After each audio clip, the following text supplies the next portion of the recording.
Hello, everybody, and welcome back. I am your Dungeon Master, DM Disaster, and we're back after a month and change. So let's. Wow, I can hear myself. Let's get started with recap. Frixori, can you please give us recap? Yeah, sure. Um, well, we started off with going through the mirror into the Feywild. We ran into a lot of pixies, floating orbs of light, came across multiple paths that seemed to be constantly changing.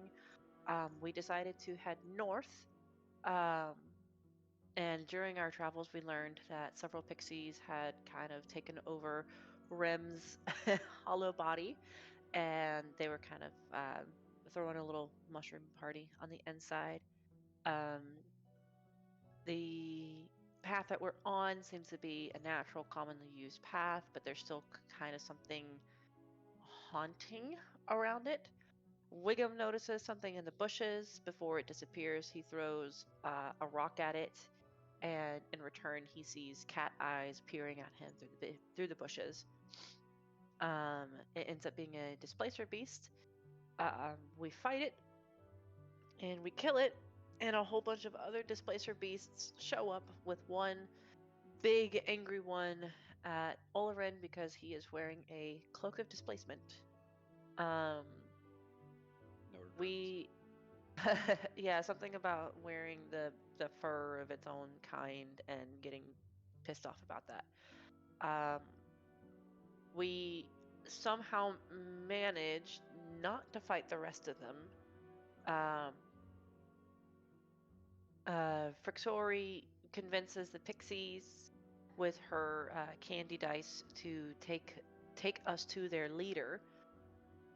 um, so they take us to, I guess, this pixie grove where there is a like a pool of glowing water. Inside of it, we see Zabilna, who was an entity that was locked away into the pool by these hags. Um, we get a little bit of history about Zabilna. We learn about the hags as well. Um, there's Baba Lorna, Skabantha, and Delwyn. They seem to like to collect lost things, or specifically tragic people.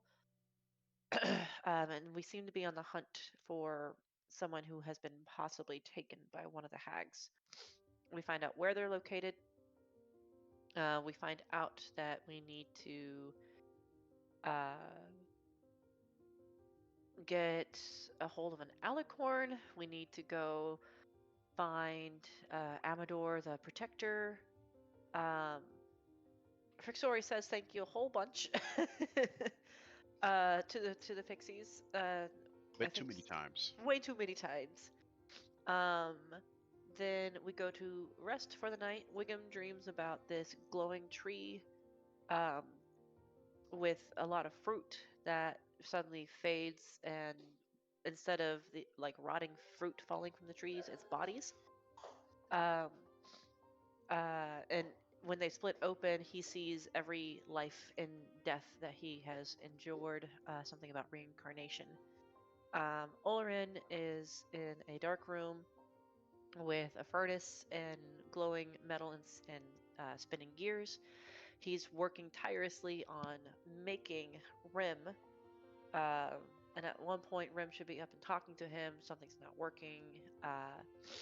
He sees Olerin sees his own body kind of stumbling towards him in a state of decay um, before it finally crumbles mere inches away from touching the body of armor.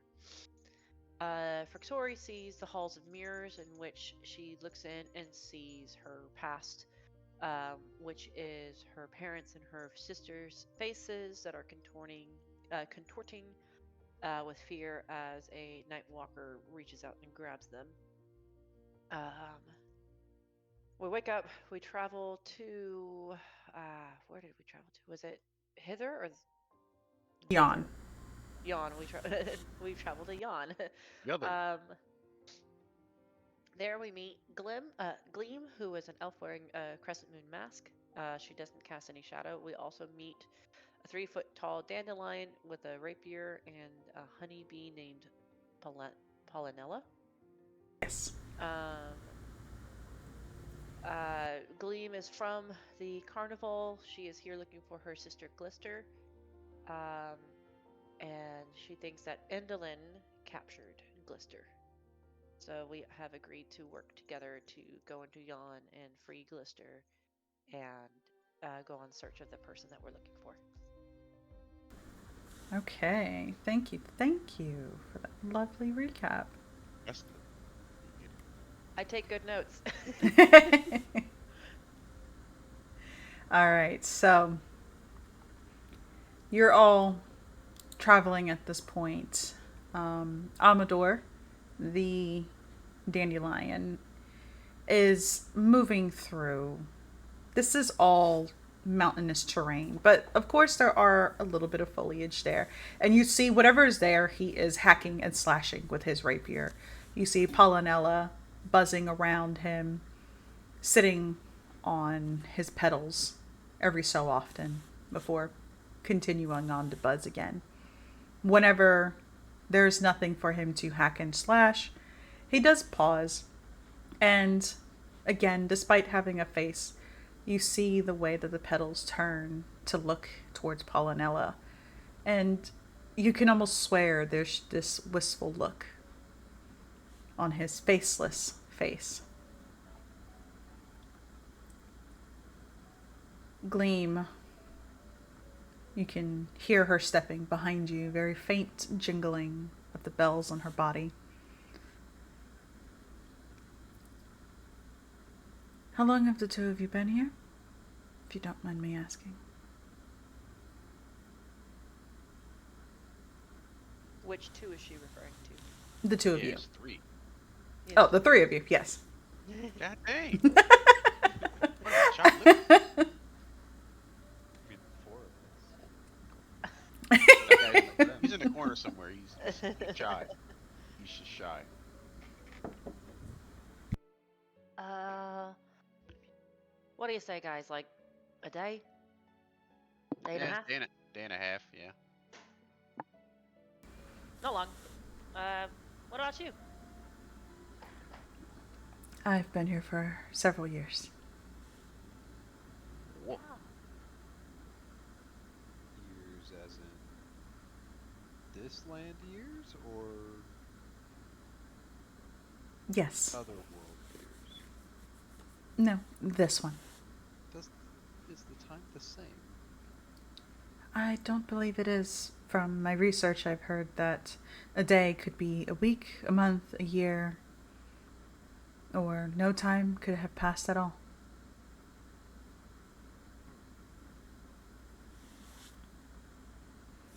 Huh. That's, well, that's interesting. Um, you wouldn't have to. You wouldn't have to know anyone from the circus, right? Oh, I know everyone from the circus. My sister and I used to work there. Used to.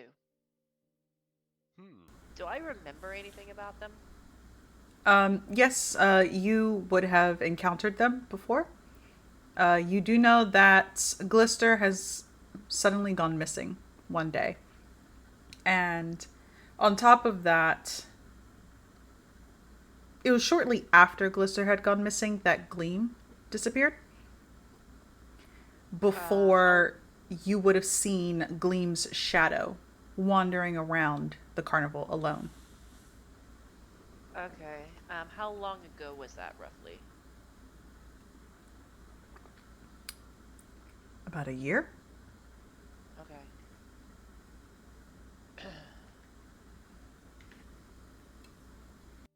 Okay. Hold on. Yeah, I guess it's been a while since I've seen you. It's a, a year for us. How long has it been for you? You're speaking to Gleam. Yes, sorry. She said it's like several years. Several years. Okay. Wow. So I take it you know a lot about this place then. Not really. I've spent most of my time here in Yon trying to get my sister back from Endelin. What do you know about Indolin? Aside from the fact that she's a hag, not much. But of course, she can't harm us. We are guests in her home. But it doesn't mean that she can't deny us things that would give us great pleasure. You ever gotten close? The day I lost my sister.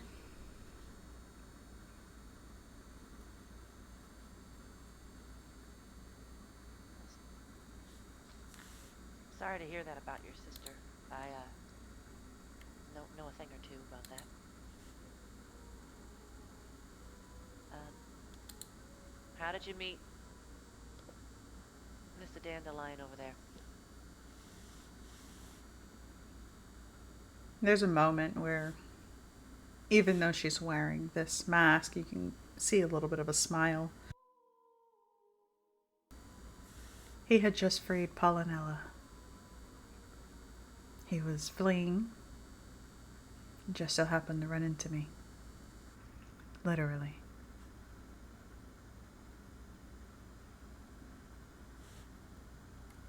So what's the story with the bee then? That's his beloved.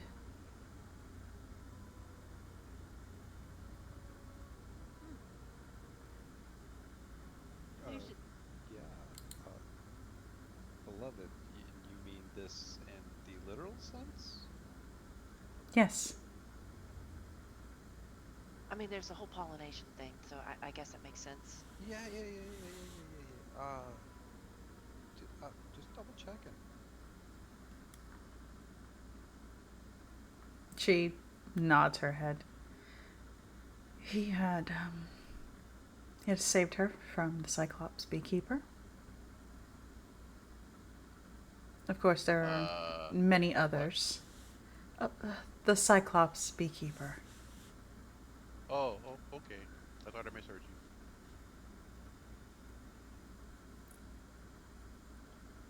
you. And she looks over towards Pollinella, who is now currently sitting on Amador's petals.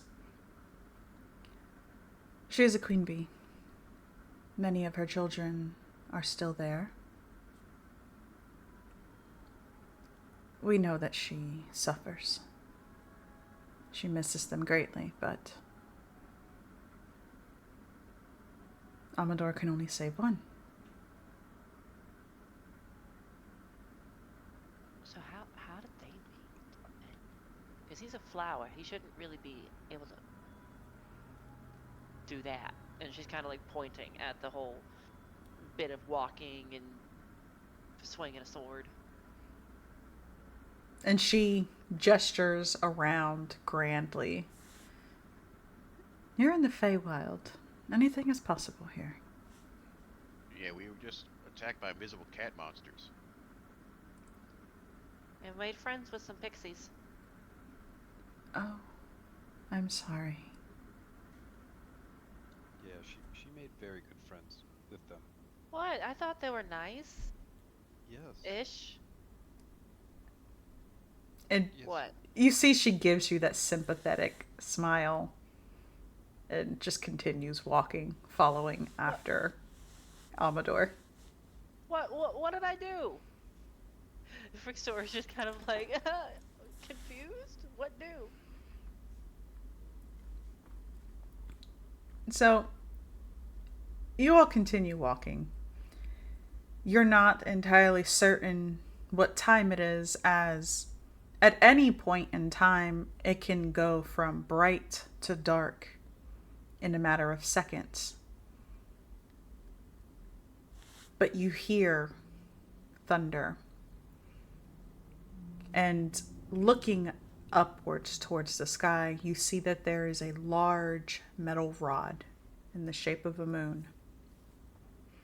And lightning shoots out from it. Ahead of you, you can very faintly make out another rod, and this one appears to be that of a sun. And that also shoots out lightning, all of it going in one direction, which is a direction that you are heading, which is north. As the lightning rips through the sky,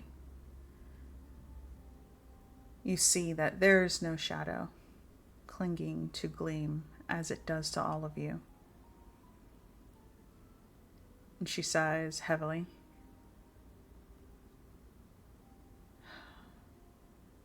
So, how'd you lose your shadow? Cut off? Yes. Oh, I was just joking. It literally got cut off. Yes, it did. Aes'Taldon, she used a pair of scissors and cut off my shadow from me. Oh, okay. That's some Peter Pan bullshit right there. Guys, I maybe am. we should work our way up to fighting her. He's cutting off shadows with scissors. Not many want to associate with shadowless, such as myself. We are seen to be curses. Just because you had a bad run-in with a hag? Exactly. As long as you're not a vampire, it's fine. You're not a vampire, are you? As far as I'm aware, no. Okay, great. I look at her teeth really hard. They are very blunt. Just checking. You never know, because you said anything is possible in the Feywild, so, you're fine. I mean, hell, I can't even judge you for that, and she kind of smiles and points at her own teeth. I have sharp teeth. You see them? They are beautiful. Did that make her smile at all, or laugh, or anything? No. Oh. Tough crowd. So, where exactly are we going? We're just kind of going north. What exactly is north?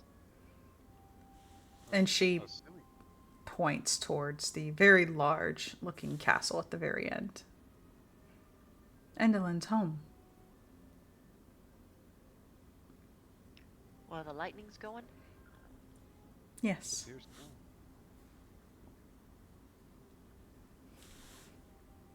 Well, you know, before we go fighting off hags that can cut off shadows from people and kidnap other people, should we maybe have a game plan about what we're gonna do? Ask nicely for the Yes. stuff back. Oh, you know, that could work. Does she seem like a nice, reasonable person? And you see her look down at her feet where her shadow should be, and then she looks back up at you. Ah, right. I don't think, Wiggum, you I need don't your think shadow? asking's gonna help. Well, maybe we can make a deal. I don't know. I don't know. If she's not reasonable, I don't know if deals will be fine. What do you think, Olerin? Why is she taking shadows? This is so weird. What? What did the shadow do? It's not what the shadow did. It's what I cannot do without my shadow. Well, what can't you do without it? It will never be accepted anywhere.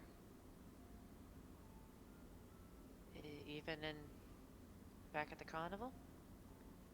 especially back at the carnival. I've already attempted to find my way back, and I found the mirror, unable to pass through, and I sought help from Mr. Witch and Mr. Light, and when they saw my shadow roaming the carnival without me, they called me cursed and said that I was better off here. Man, those guys are kind of assholes. Yeah, you could be sneakier without your shadow. And then she gives a wiggle of her foot, and you hear bells. Take that off. Are they attached?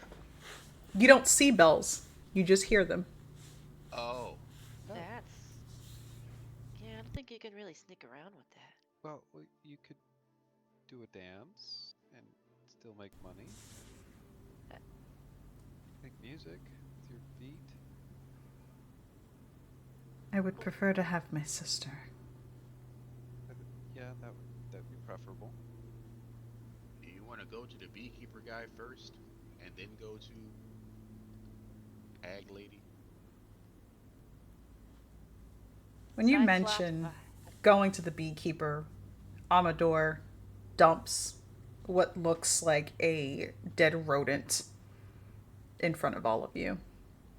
Ugh. He puts one of his roots on it, stands very confidently, jabbing his rapier into its eye.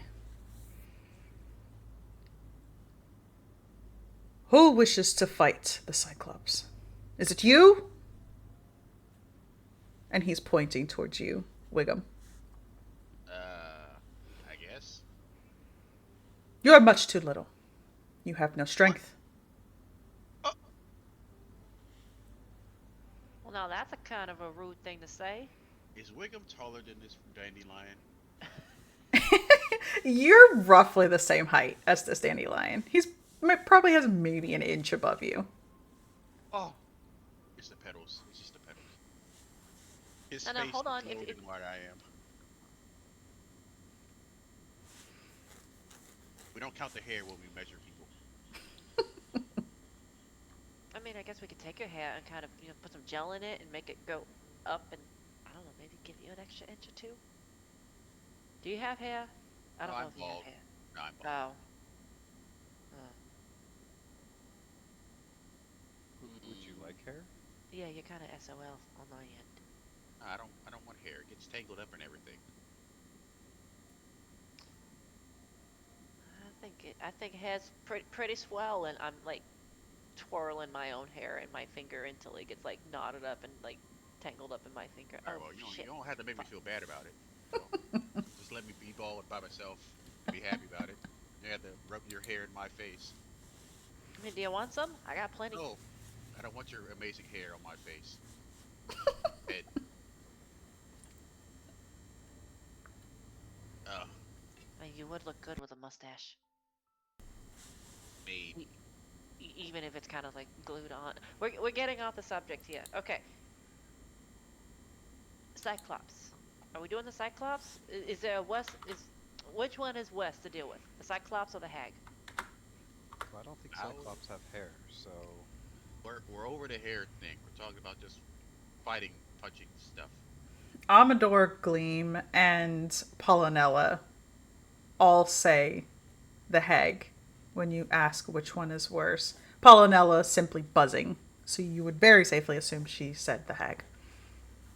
Well, then I guess we go to the Cyclops, get him out of the way, bada bing, bada boom. We get maybe some cool shit to go after the Hag, or at least take down one of her people.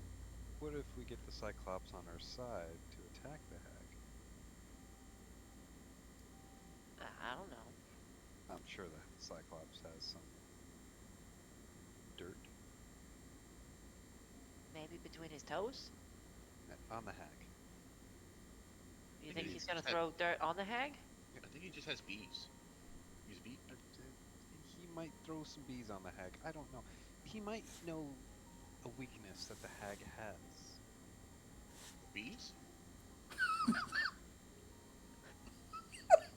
Look, I feel like we're all trying a little bit too hard. We can agree we can go after the Cyclops dude, right? Yes. All right. Look over to Gleam. Does that seem fair? Maybe. I'm not certain if the Cyclops would be willing to ally himself with you, but it's no harm in trying. What I can tell you is we might have more allies if we traverse the lands instead of heading straight for her. Mind you, there are other hags to compete with as well, though perhaps not as fearsome as Endolin. Is she like Queen Bitch or something?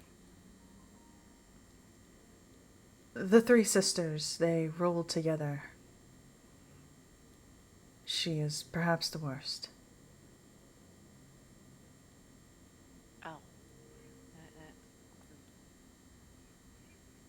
And then she shakes her head. It's not to say she's not hospitable. Please do not mistake that. She is most kind when it comes to her guests. Maybe she might. I merely overstayed my welcome. Um, And then she gestures towards her mask, which is the moon. Endolin believes that her demise will come with the solar eclipse. And then she points skyward. There is clearly no sun or moon here, though there is light and dark. She believes that Glister and I are the physical embodiments of a solar eclipse. She has taken my sister as a guest in her home and has banished me. so if we come rolling up with you, she probably won't like us. And she nods.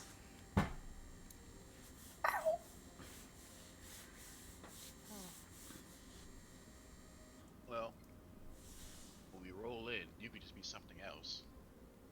I don't know though. I kind of like the idea of finding other friends. You see Gleam nodding.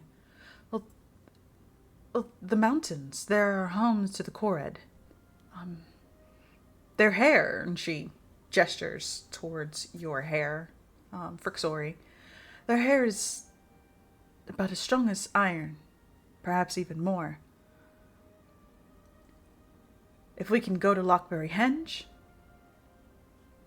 perhaps we can form an alliance with them. Kind of a weird flex having strong hair, but okay. Yeah, we can do that. Kind of a weird flex to have hair in general, but all right. Hey, yeah, some of us were just blessed. Or, born. What do you mean I was born? I'm here. Uh, yes, you are. Why? Well, you're not Yeah. born.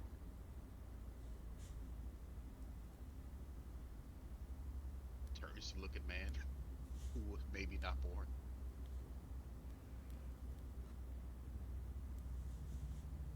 Been awfully quiet about that whole not born business. Do you got a belly button? That would prove it. Yeah, you got a belly button?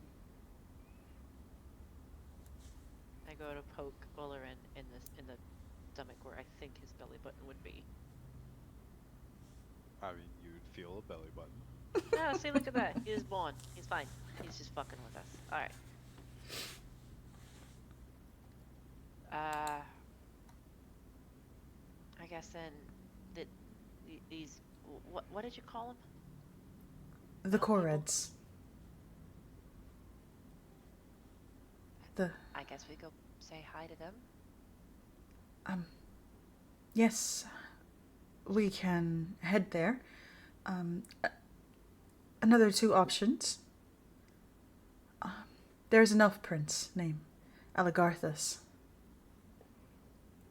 He has made a bargain, from what I overheard, with Endelin, and has also found himself trapped here in Yon.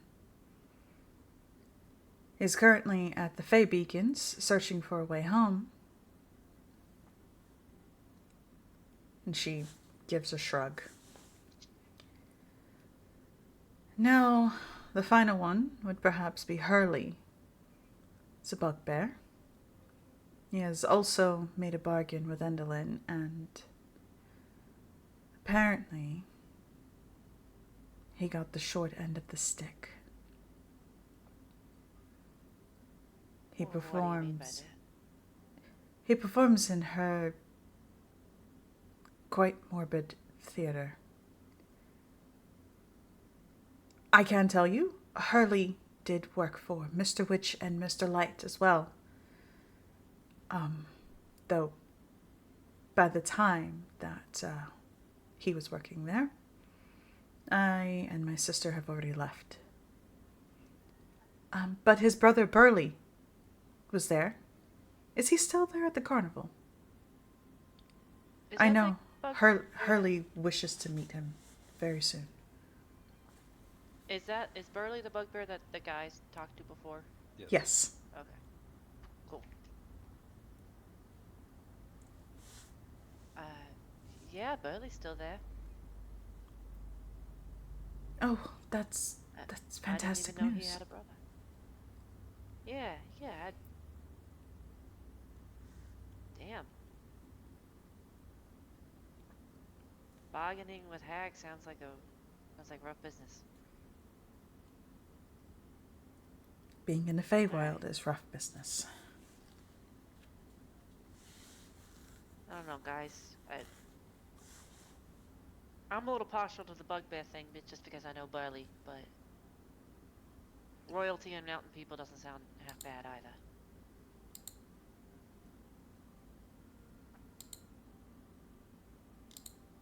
Well, let's start with the ogre.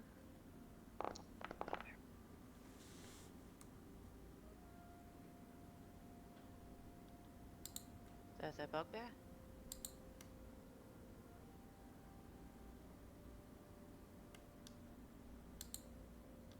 Yeah, we can do Hurley. That's fine. Do you know where he is?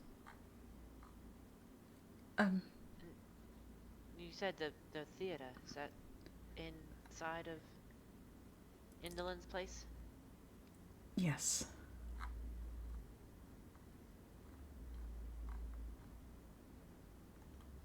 Huh.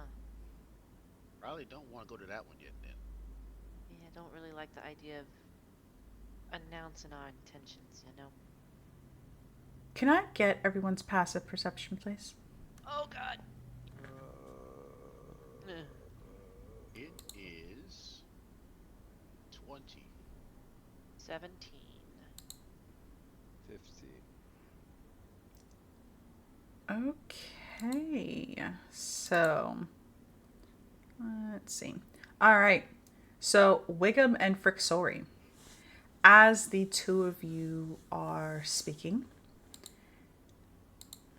both of you notice what appears to be something creeping up behind Frixori and Olorin. You see the shadow. Two shadows, but you do not see anybody attached to them.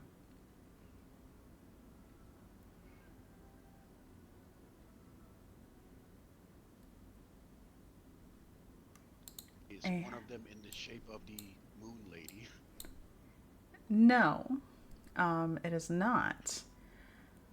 Wiggum, you notice that these are in the shape of goblins.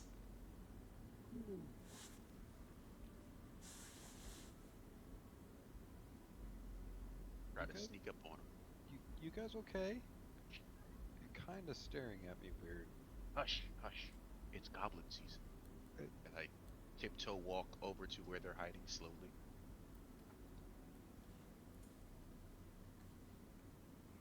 Are they purposely trying to hide from us, or are they like actively approaching us? They are actively approaching. Okay, okay. I'll just kind of turn and just shadows, no person. Correct? Yes. Okay. Hi. That's weird. What are the faces? Who are you guys talking to? Do not see them, and I point to the shadow people coming up at us. I'm gonna look at my dagger of warning before I look over. Is it giving me warnings? It is not. I'm kind of like sigh in relief and kind of like look over. You turn around and you see that these shadows are now elongating. They are stretching themselves onto the surrounding rocks and mountains around you, and they're making very grand and almost menacing gestures as if trying to frighten you. I know your friend, because if you weren't, I would know. What do you want?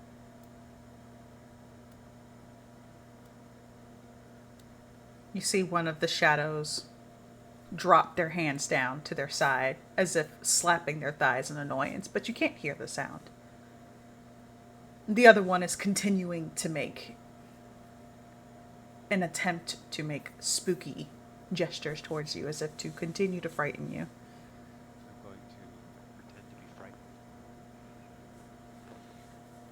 Roll me a performance, please.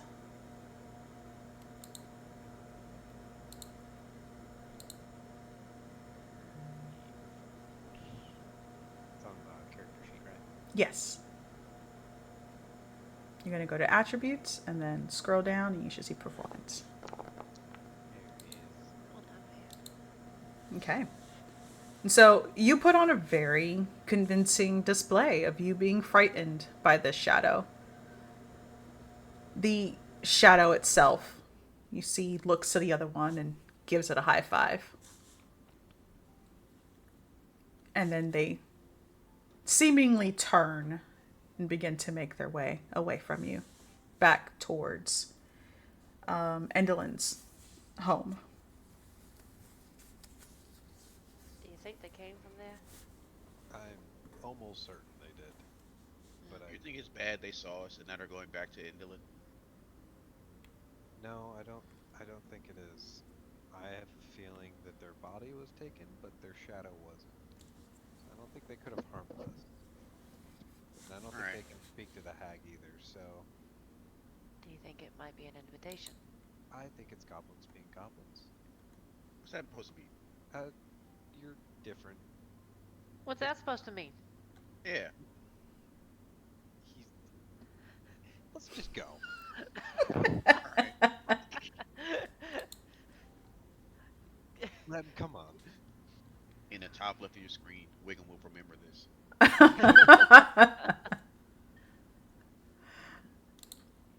Did it seem like they wanted us to follow them, or they were kind of like trying to shoo us away and try to scare us away from her place? Roll me insight. Insight. Oh, oh. Get back. There we go. Okay, I hit the wrong button. Oh, that was almost decent. Also, don't forget, because I know it's been a hot minute, you guys do have your luck points. So remember, if you need to use them to modify your rolls, you can. I'm not worried about it right now. I'm not gonna do a luck point on an insight check on shadows. But yeah, so you're not entirely certain. It could be that they were perhaps trying to keep you away. They weren't trying to be overtly aggressive, but they were trying to make their presence known.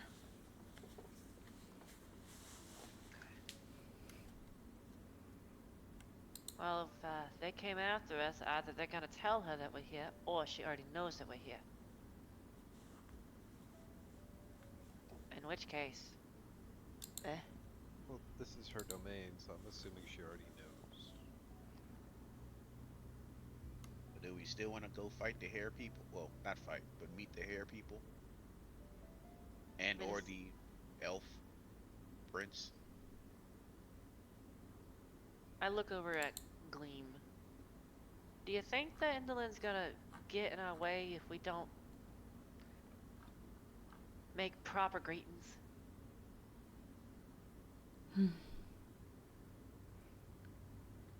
Perhaps not. And she looks skyward. And you can see from the direction of where Endolin's home would be, which is called Motherhorn, there is what appears to be a large flying figure going from it and doing a very slow sweep over the land. Let me get an active perception roll from each of you. Well, all right. Nice. Hey! Perception.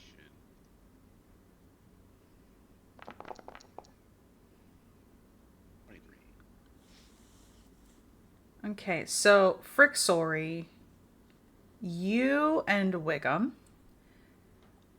Actually, all three of you notice this figure flying overhead. Frixori, you also notice what this figure is flying on. And let's see, where are you? Because, of course, you are now missing. There we go. It's an awful thing, isn't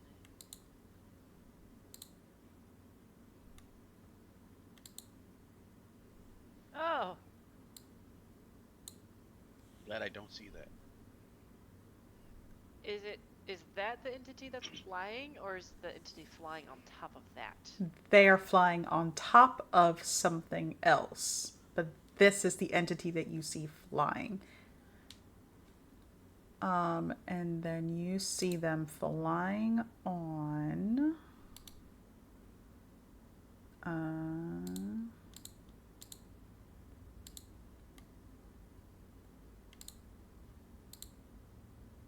Frixor, you see them flying on this. Oh, Alright. Jesus. Okay.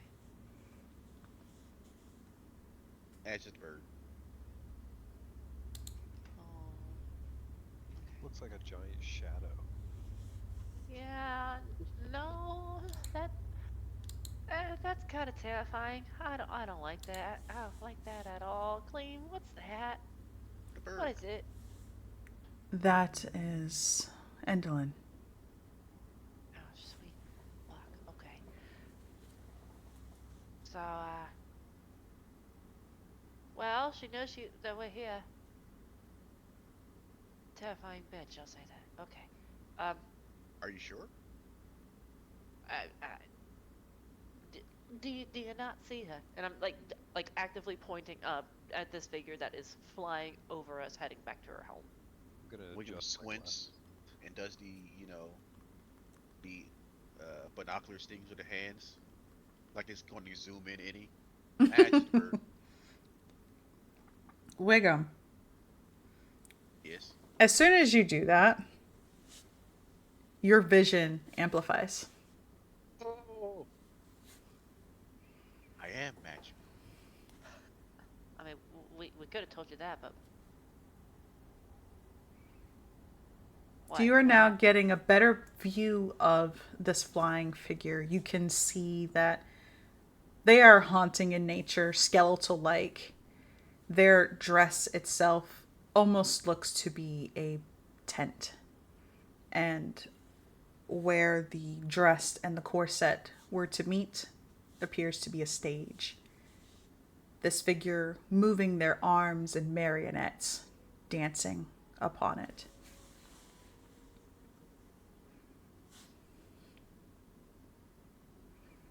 He takes Do the you see binoculars her? down. That Yes. that's not that won't work. Wiggum, come down, come down, come. Come down here. Come down here. Come on. Reluctantly, he's going to kneel down. He has to stand behind you because if he does the other way, it's gonna be a real small image. So he kind of stands behind you and puts his hands on top of your eyes so you can see what he was seeing. And Wiggum puts his hands on your eyes, Olerin, and it's almost as if you are right there, looking at this horrifying visage flying in the sky. Uh, I'm just gonna kind of like break out of his grip around me, My like the binoculars. movie Ghost,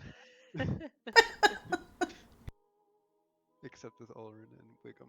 That was weird. You ruined my binoculars. Uh, that why does your hands amplify? I'm gonna try doing it with my own. I think if you believe you can do something, it just works here. And as soon as you put your hands to your eyes, Olerin, the same thing. You zoom in and you can see this creature.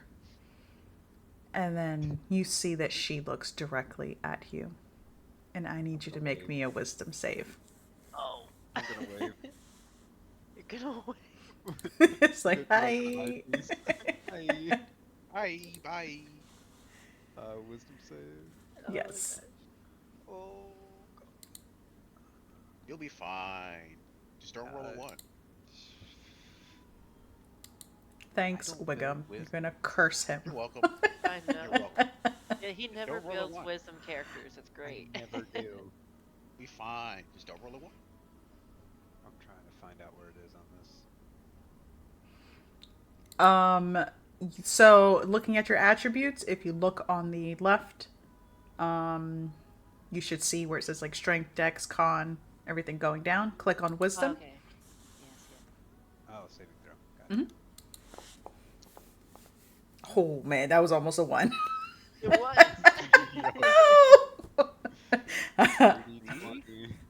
Oh my god. I got scared. I would have laughed. So you look and make eye contact with her. And That way. Don't forget the wave. that moment that you look at her and you two make eye contact, you feel something for a split second. But your natural instinct is to wave. And the moment you wave, whatever that initial sting of pain in your mind disappears. The fuck? Why are you waving at her? What the fuck? I slap his hand. Well, she knows we're here. Well, no shit. She looked right at me. Oh. Yeah. So I felt to be polite. I mean, probably from this angle, it looks like you're looking up a scut. I don't know if there's any winning from that. I didn't look there, and I'm glad I didn't.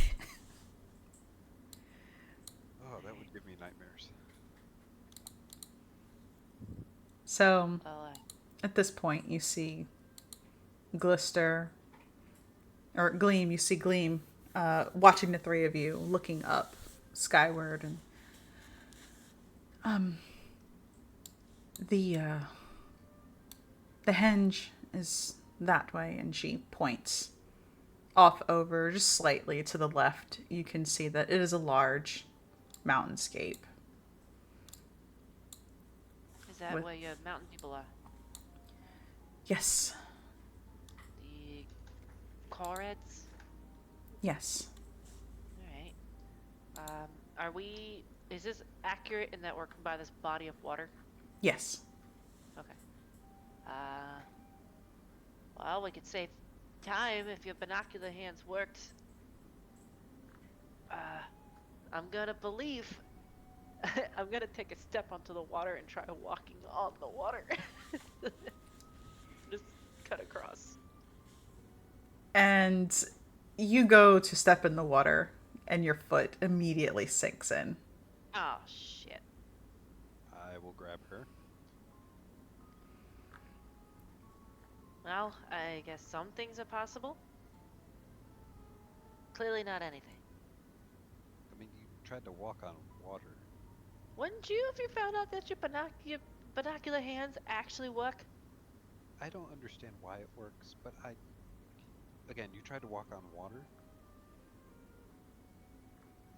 It was a thought, okay? It's Just, not like you could just think that you can fly and you're just going to fly. you know what? Just because you said I could, I'm gonna do it even harder, and I'm gonna act like I can fly. How are you acting Superhero, like you can fly? superhero pose. If I need to flap my wings, I'm gonna do it. You superhero pose, hand on your hip, one in the air, and you can see Olorin as Frixori starts to lift off the ground just a little bit. Ha, fucker! I'm gonna try to fly a little higher. Roll me. This is Mm. stupid. I love it. Starting to believe. It is Peter Pan. Roll Neverland was actually the me. Feywild. Dee, dee, dee, dee. Wisdom. Wisdom to believe in myself. Yes. Don't believe in yourself, believe in the me who believes in you. Oh my god. You know what? Average. It's fine. Believe harder. Believe harder. And so you're wavering. It's you're kind of teetering left and right. It almost seems like you're running out of steam, and you plop back down on the ground. You Alright, you have see to admit. Oh, Gleam. She shakes her head and offers the very tiniest chuckle. yeah, made you laugh. But see, hey, You I got a couple of feet. That's pretty cool. You jump. yes. Um, it would work more if you've been here longer. Staying in the Feywild seems to impart some sort of mystical element into your very being.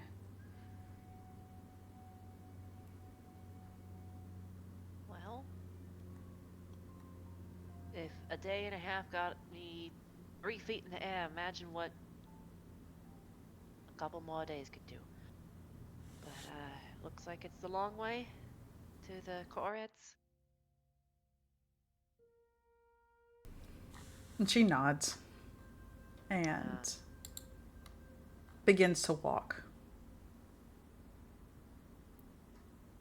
You see that it doesn't take very long for you to make it there. Each each of the stars and moons, each of the little lightning rods, it's a mile of a walk, so you're not taking too long to get to one location to the next. It's almost as if you start to feel a little exhausted, the wind begins to pick up and push you a little bit further. By the time you arrive up at the henge, you see that Gleam is back to looking forlorn. You see her gazing around, trying to figure out what to do, where to go, who to speak to. We've reached the henge at this point too. Yes. Looking around, do we see anyone here, or is it kind of she's looking around and she's forlorn because no one is here? You don't see anyone here. And it's just the henge. There's no buildings. There's no caves. Nothing. Nothing.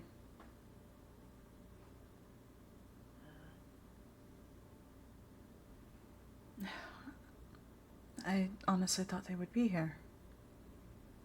Were they here last time? They were. They normally don't leave. And you see her look up again. Probably the damn I- kite. What about the height? The kite. The kite? Yes. Terrifying, terrifying thing. It flies around and wraps its string around your neck and pulls you. Creates a noose, strangling, dragging your corpse in the air. Oh, that's. Is there Well, anything about this place that's not fucking terrifying and morbid? is the kite alive? Would you say it's a creature? It's a kite. I'm not entirely certain if it is alive. All right.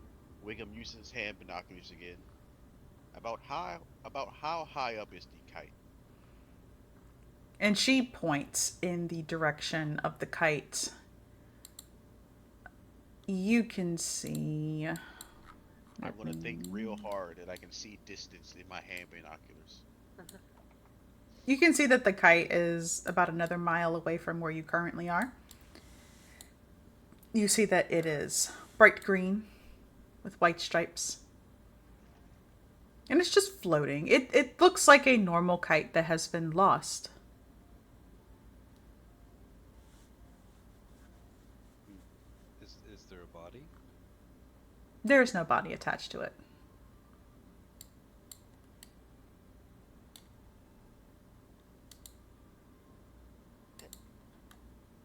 I think it's just a kite, but looks can be deceiving. And hands can be binoculars. They I'm gonna can. start looking around the area, see if there's any evidence of people having been here recently, where they might have gone. Just looking around for anything.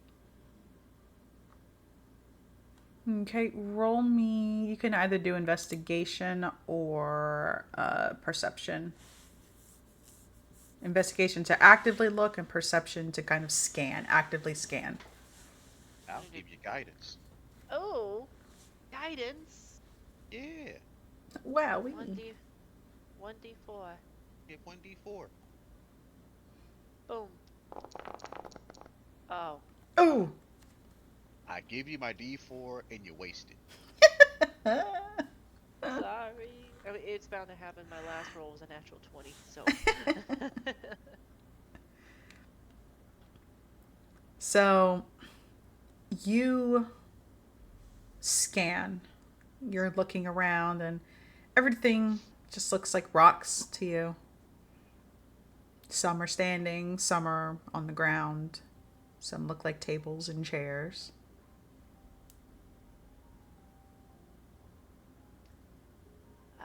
Any other place that these people might have gone? Perhaps the mines. And she points in the direction that you came from. Oh, lordy. Okay. And is there anything in the mines that we gotta watch out for? No, some kind of creepy monster that's gonna eat us down there? Everything can eat you here, but, I mean, yes.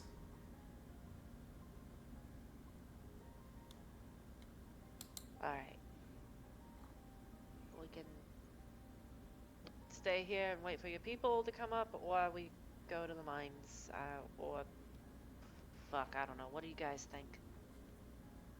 Looking over at Wiggum and Olerin.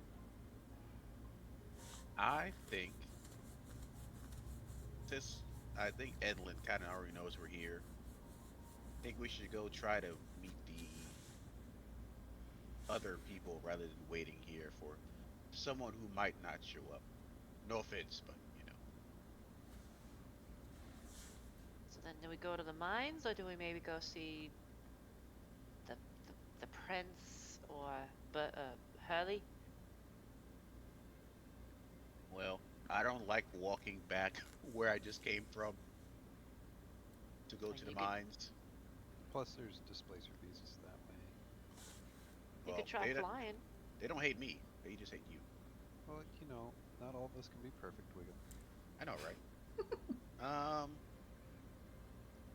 You see that Gleam is now moving to what appears to be a checkerboard table, and she takes a seat. You see her fingers tapping at her chin as she's thinking while the rest of you are speaking.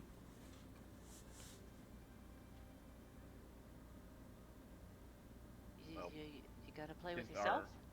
our guide is kind of just thinking, you want to play checkers? Your game. As I squint my eyes. All right. You want the black pieces or red pieces? You see that she shakes her head as you're talking about playing on this board. And no, there's already a game in progress. You must finish the game before you start a new one. Are the black pieces winning or the red pieces winning? It looks like Shale might be winning, but Chalk has a possibility of stealing the win.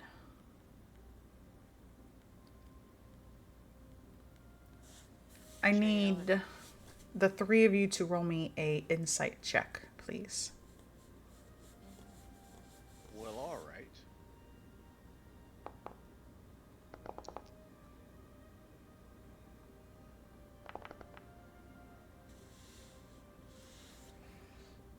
Okay, so the three of you take a look at this board, and you don't really know what's going on, but it almost seems in the back of your mind like you understand what game they're playing. And then you can see that the Shale can beat Chalk in a single move.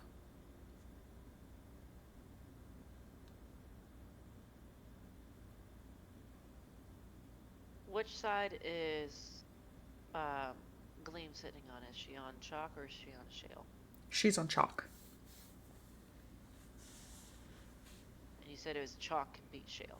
Shale can beat Chalk. Shale can beat Chalk. Okay.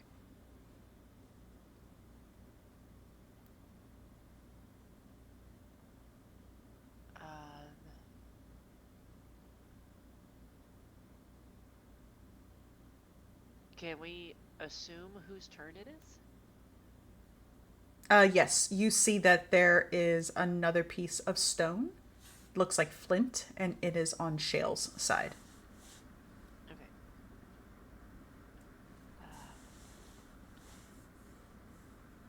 One of you want to sit and finish out the game? I'm going to look around the area a little bit more, see if I can't find these people. All right. I would like to study the board more. And,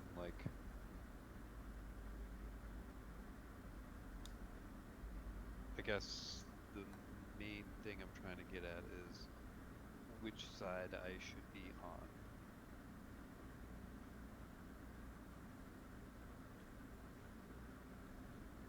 Well, Shale is going to beat Chalk. Yeah, and so she's sitting on top. Correct. yeah, so you would have realized that she's sitting on Chalk's side. Shale would beat Chalk in one move, and the Shale seat is open. I will sit at Shale. Okay.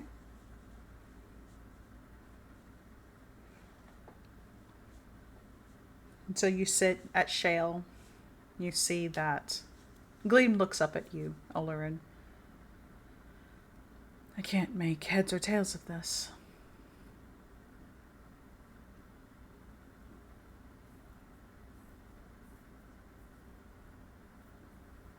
I would like to study the game to see if I can't maybe gain some kind of idea of how it works or how to play. Yes, that was the insight check that you had all Okay, done. I figured. Yeah. I figured. She can't make heads or tails.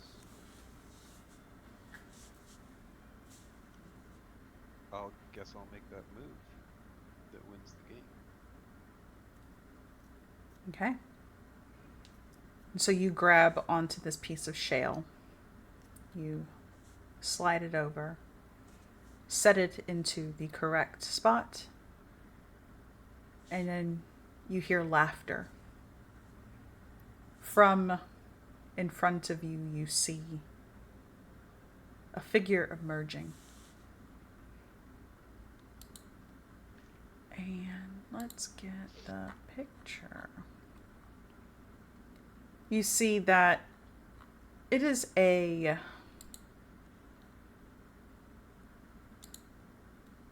small, cloven hoofed creature. She has skin, the texture and color of shale. She has a small shale crown on her head. This is something similar to what they would look like.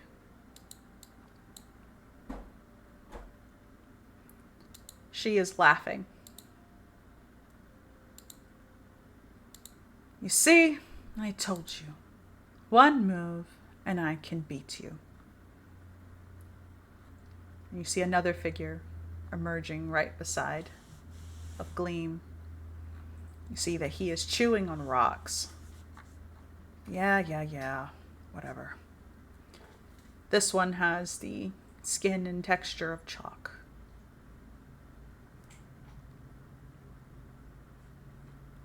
You see that she looks to you, Olurin. Mighty fine game, don't you think? And you're quite smart to be able to figure this out.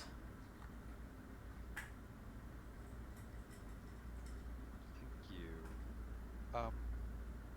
Who are you? I'm the queen. Who are you? Well, Your Highness, I am a visitor from a far land. Are you from hither or thither? I am from Faerun. Never heard of it. It's a material world. Oh, material. She pounds her hand onto the table, all of the pieces scattering. Name is Queen Argantel. That's Jagu. What are you I'm doing? gonna give like a slight bow to both of them. What are the two of you doing here in my lands? What do you seek?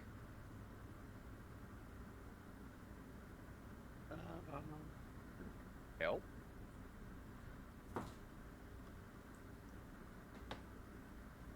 Help. Help for what?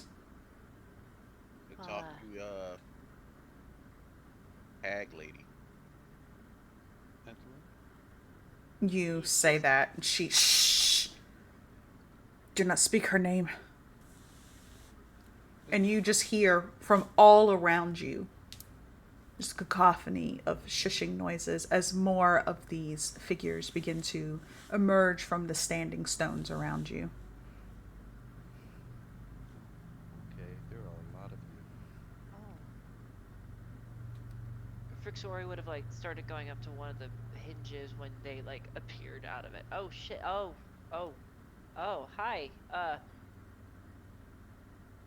Way What to are go, Olrin. Well, okay. To be fair, they don't like her. And I'm not gonna lie, I really don't like her either. She's mean. Was just trying to say hi, and she tried to do something. So maybe you guys can help.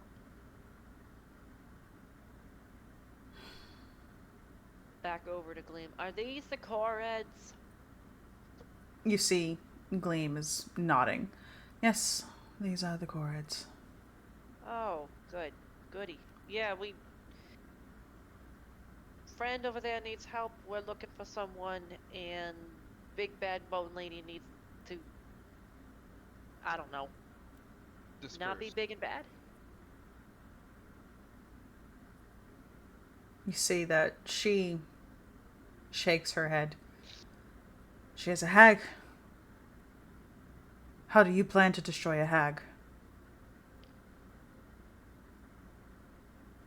Does your Well, magic from Faerun destroy hags? Maybe we can get another hag to destroy a hag. Does she bleed? Don't know. I tend to keep far away from her. Well, I know one thing. If something bleeds, it'll die.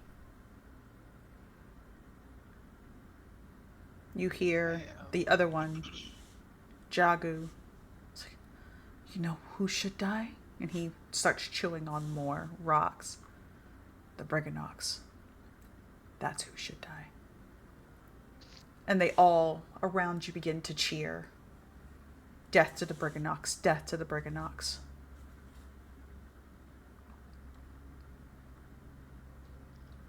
What are the Briganots? They're our mortal enemies. And he points in the direction of the mines.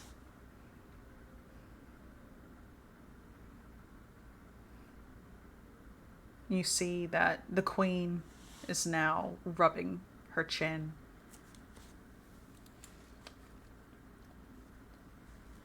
What say you to a trade? You help us defeat the Briganox, and we shall help you in your quest. Defeat as in... Destroy, demolish. They will What about become coming to a rubble mutual under our feet. goal? What about coming to a mutual democratic solution? Does that involve death? Usually not. Can. If it involves death, then we shall agree to it. What exactly did they do to you? They have existed. They are our mortal enemies. Do you not have mortal enemies in your Faerun? I mean, I don't like to think I have any enemies. I like to think most people are friendly. Though I We've can had some guarantee you the perspective. Briganox are not.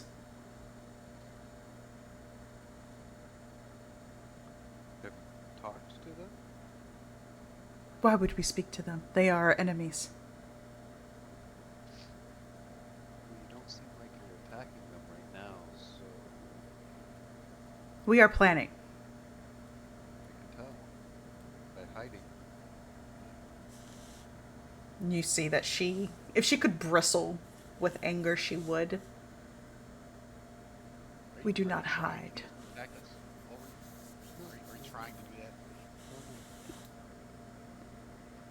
What I'm trying to do is show them that there's alternatives to just death and destruction.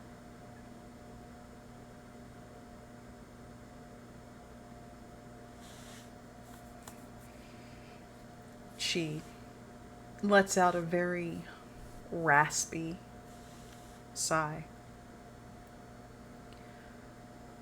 The Briganox. They are helping bitter end build wicked contraptions. Is this by choice or by slavery? The Briganox are no one's slaves. And if they weren't, They are not. then I'm asking you if they were. Then we will kill them and release them from their slavery. Or you could help them. We do not help Briganox.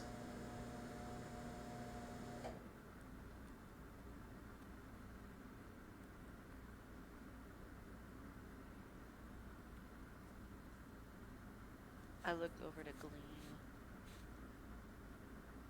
I'm conflicted. Do you know what the Briganots are? Anything? You see that she shakes her head. I am not a Korred. I do not understand the quarrels that they have.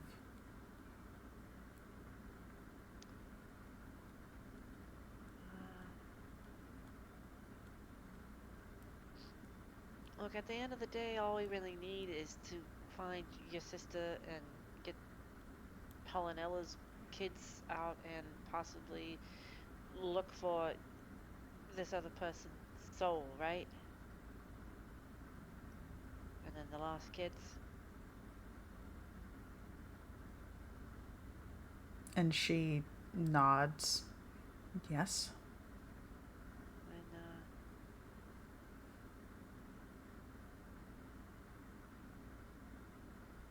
I don't know. Maybe we find out what's going on with this whole Briganauts thing. Do we really need the cords to help us? Or do you think?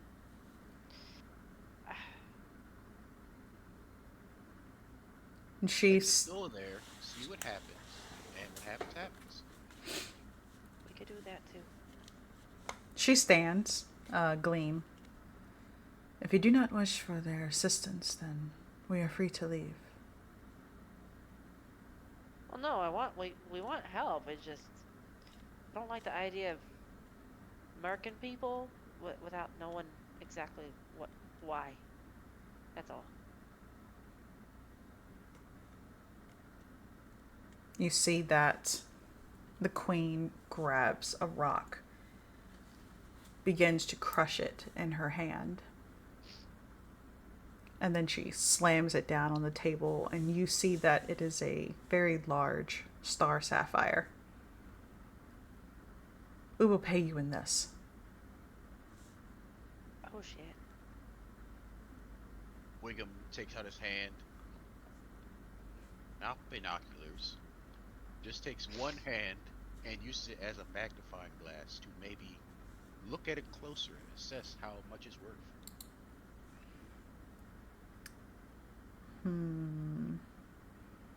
Roll me insight. Alright. It's like, Oh. ooh, perfect. Yeah, you look at it, and it is a very shiny rock. Ooh, a rock.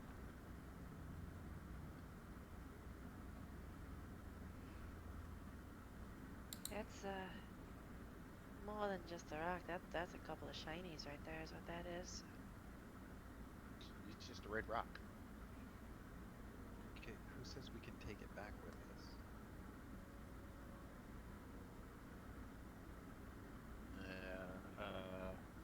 Magic? She taps onto the stone. This is a stone of good luck. While it glows, you will have luck. Oh, that's fancy. That's super fancy. She looks back over to the other guys. I don't know. Maybe with this whole indolent thing, we could use all the luck we could get. Uh, my moral issues about taking out people is starting to get dim.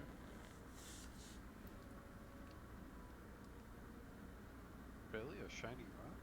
Is what makes your morals change? It's shiny and it's Ren, lucky. she is a lot more crazy than I thought she was.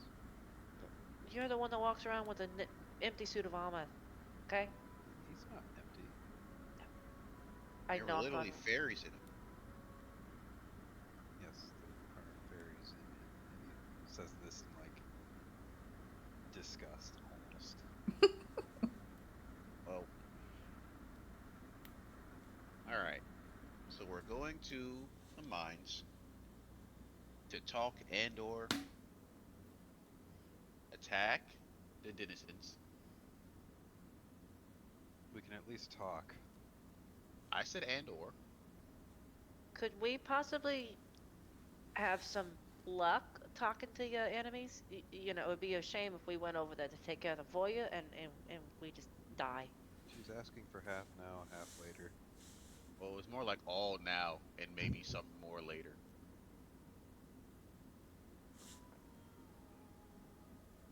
What are you trying to get? I'm Try to get trying. more rocks. reward from the job now. I'm trying to convince her to let us take the luck stone so that we'll be lucky in the mine. Oh, yeah, no, she's offering it. Oh, Oh, oh, I thought this was payment For completing. for completing it's the job. advanced payment. Yeah. Oh, okay. Okay. Yeah. Perfect. Um. Well, then, in that case, luck on our side. Who knows? Maybe we'll get out of this whole thing easy peasy. Really wants that shiny rock, doesn't she? Well, she's already in debt with some fairies, so, you know. What are you talking about? Debt with fairies? Don't worry about Yeah, it. Don't worry about it. yeah, It's don't fine. worry about it. What do She probably you? needs the luck. Yeah, probably. What? Don't worry. If You're fine. anyone needs the luck, it's you to possibly grow hair, and it's you to not get killed by who was it? The Displacer King? Hey, I like being bald. It just happens that I'm also bald. And that just means more fur for my coat. That came out wrong. So let's go to the mines. Yeah, we I'll hold out my hand then for the Star Sapphire. We'll get it done. We'll get it taken care of. And you reach your hand out. She sets the star sapphire in your hand, and you see that it is glowing. Very soft, pulsating glow. Remember, as long as it glows, you have luck on your side. When will it stop glowing? When you don't have luck on your side anymore. No, like when? How like what? How was it stop glowing? I do not know. Time moves strangely here.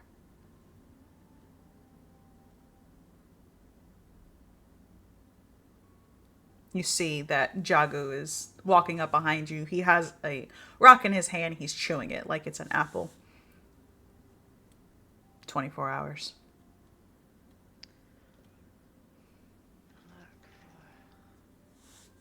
Oh shit, then we gotta get moving on this thing then. Alright, hey Gleam, come on, we gotta go to the mines and get people taken care of.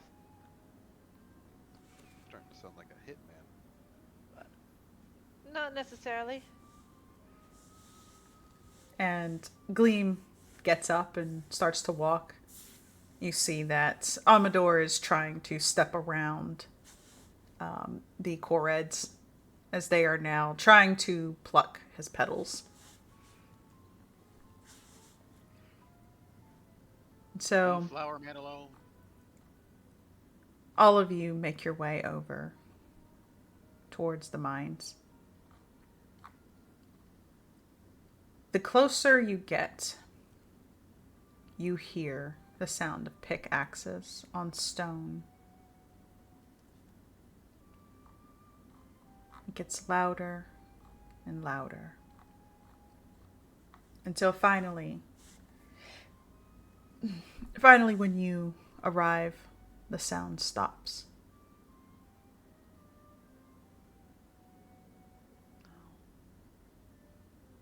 Are we outside of the mine at this point or inside of the mine? Outside. Strange. It's almost as if they have like a silence barrier. Or maybe they just stopped because we showed up?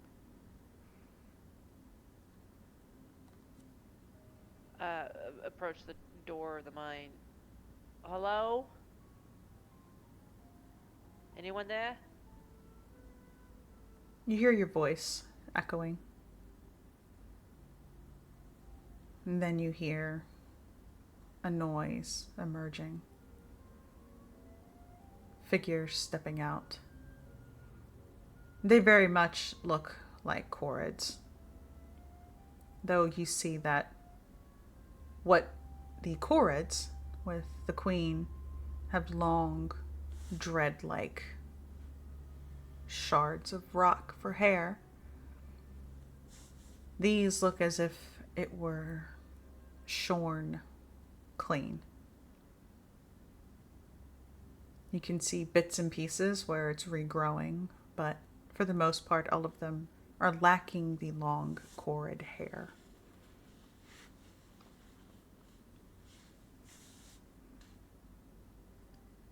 Hi, you the Briganox? Aye. Hey, so we had uh, I guess we gotta meet with your person, your leader or something.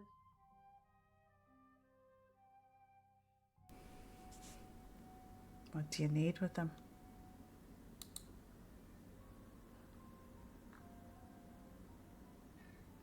Well, you know that the hag, and I'm gonna like lean in a little bit and kind of whisper the word. Um, we're here to figure her out and get some people saved from her. If that's a thing that you do. You mean bitter end. Aye. Come on. And you see that he turns and leads you in. Huh. Well, that That was went easy. better than I thought it was gonna go. Yeah, Well, we don't look like you know who's. that's true. What Uh, bees? Yes, bees. Okay. go on and follow. You follow in, and you can see that a lot of these Briganox are lining the walls, these pathways that they have cleaved into with their pickaxes. And they all stop. And they watch you. You can hear very faint whispers amongst themselves. A couple of them rushing from their station to another to speak to another Briganock. All the while continuing to watch you. And then you see that the one who's leading you stops. You see that there's another. This one seems a little bit bigger. Doesn't seem rock like. This one seems almost goblin pig like.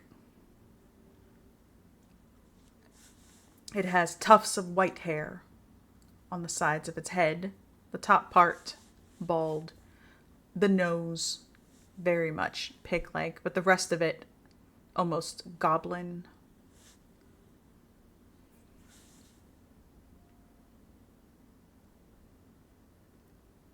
Doesn't. Can I help you?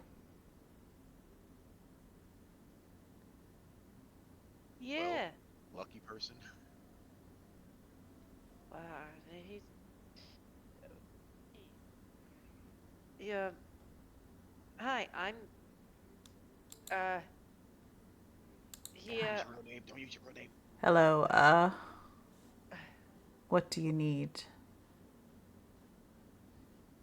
Well, our friends here have some business with the flying lady that kind of runs the pots outside of here, and we were wondering if maybe we could figure out a partnership of some kind.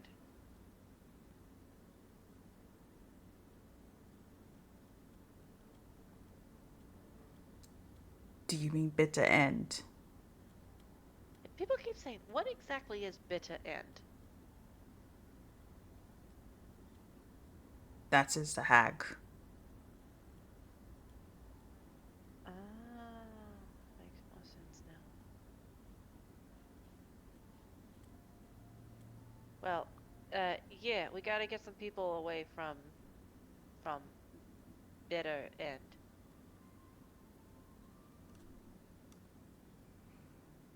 And we was talking to uh, your cousins, your distant relatives, the Korets. Trying to get a I. gauge on. You say that, and there's just kind of like a. Okay.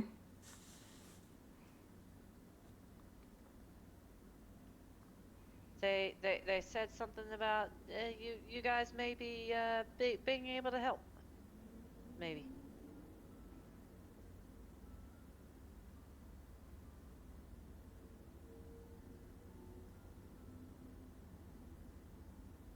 I'm sorry, did you say that, she said we can help? Well, that there was something about you guys being mortal enemies and shit like that, but I don't want to judge.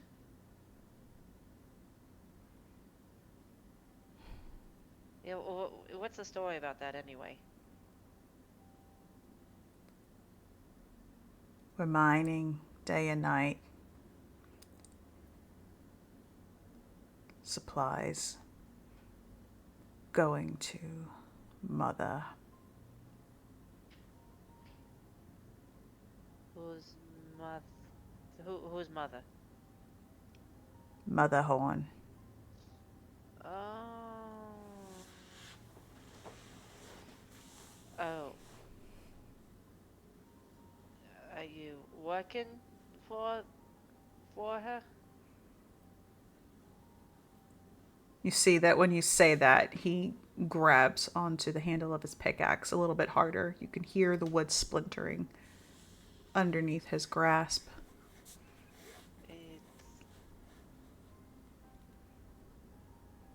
The one who led you in steps forward and shakes his head.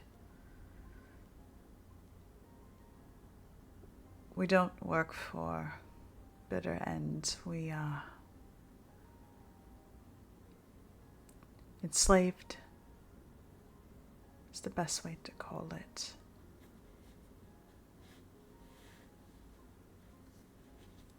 oh.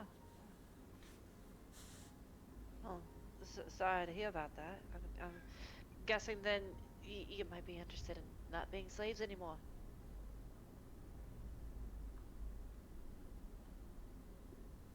You hear kind of a collective agreement,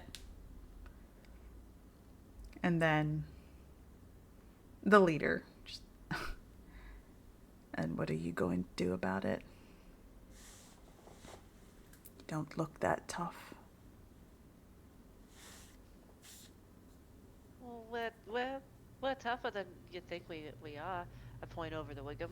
He's got magic. Huh? Turn to Wiggum. He's just eating good berries. Oh, yeah, I had magic. And this one over here, he's got a walking suit of armor. Could knock you right out. He's not armored, but never mind.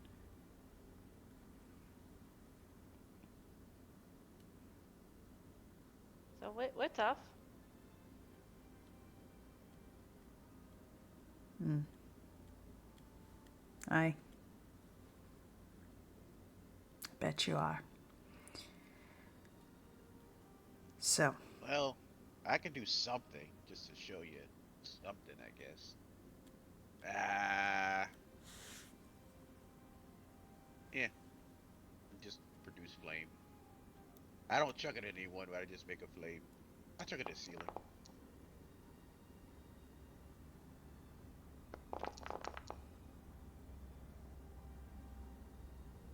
How's that?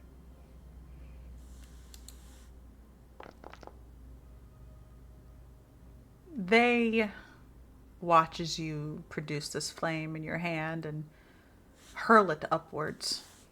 It hits the low ceiling, casting fire all around you.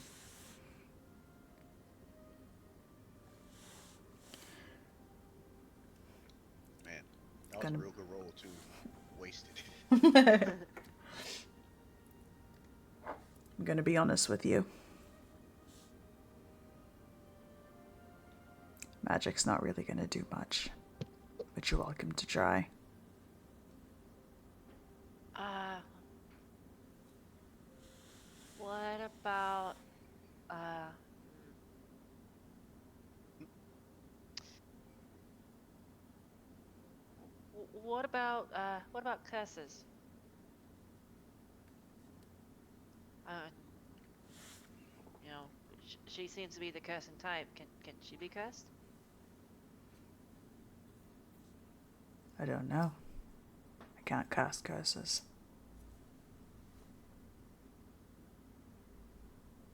Well,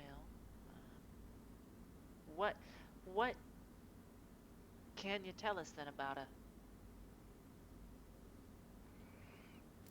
She's a hag. She's got sisters. And her weakness? If I knew, would have done it myself. Well, you go into the place a whole bunch, right? You see anything about the inside of the wherever she lives? And he shakes his head.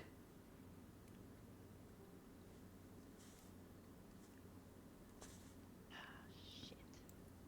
We don't really go in there. We deliver the rocks. That's about it.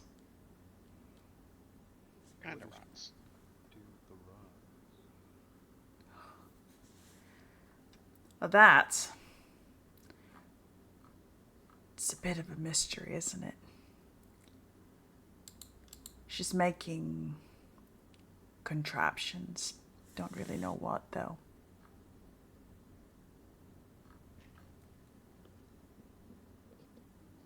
And he sighs a little bit and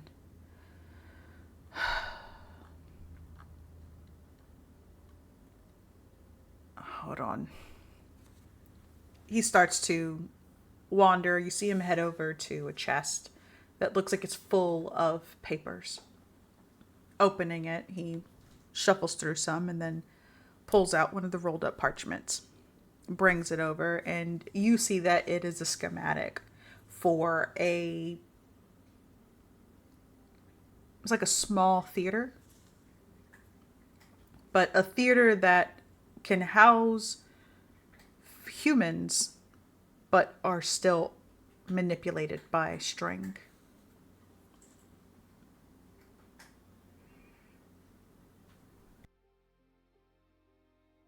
Okay.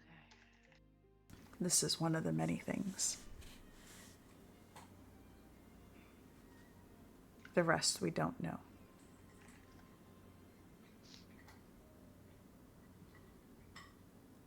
How exactly do you deliver your rocks there?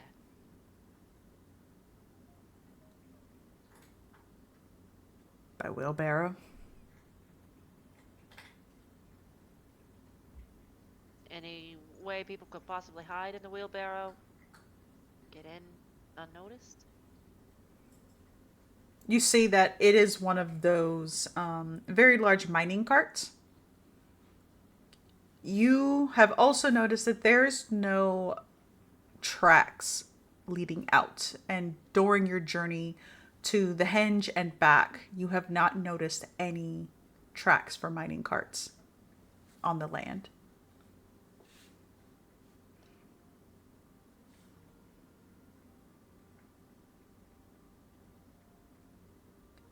Is it because they're flying or they're teleported in or anything like that? You're not able to tell. Okay. Yeah.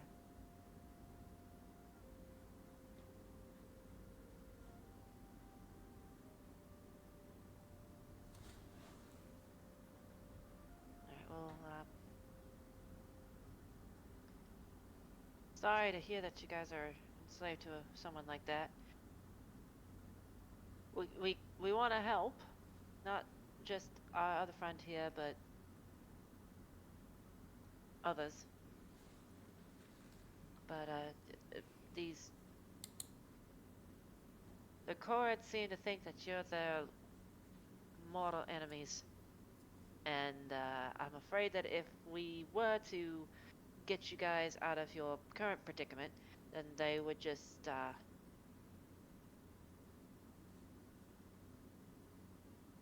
make things not quite easy for you. So, I guess what's the deal with the Koreds? Why do they hate you? I'm guessing it's all the noise. No, that's it? Just a noise? And he shrugs. They never really told us. They just started fighting us. They leave statues of themselves out and about, expecting us to flee.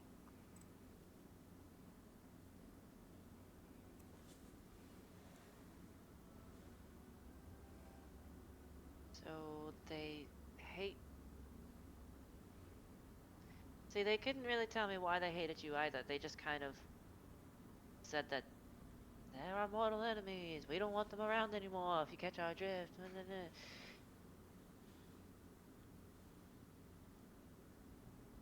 And he nods. That's what they said too.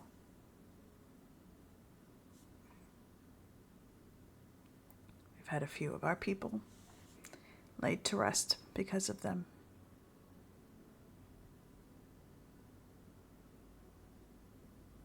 But we can't fight them. It means more work for us if we die. Yeah, sorry to hear that.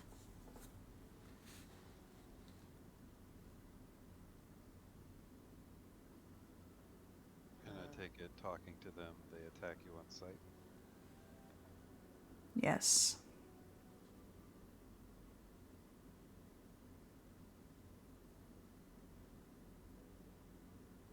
There's really no way we can reason with them. And he shrugs. They don't like talking to other people. But if they are speaking to you, perhaps you can convince them now that you know the truth.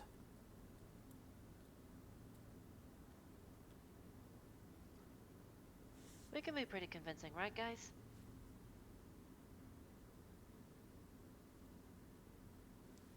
Yes. Sure.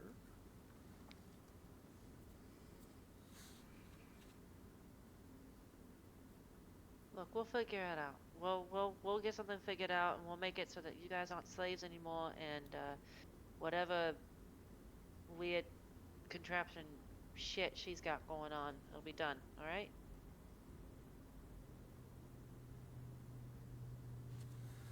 He nods.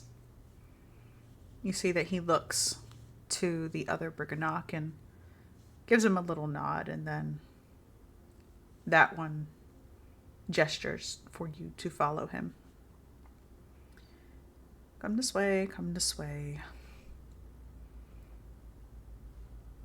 Look The, at the others continue on with their work. When the pickaxe noise begins again, it is loud. Obviously, you being inside of the cave, and you can hear from outside the sound of what appears to be rocks being thrown in the direction of the mines, which you can only very safely assume is probably the Koreds.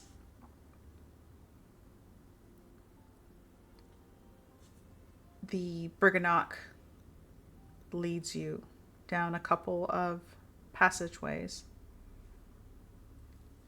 before finally coming to one that it's a very small opening.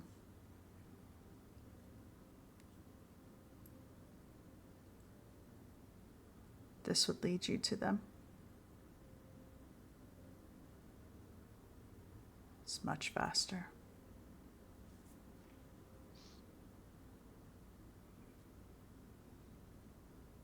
And then he turns and he looks over to another passageway.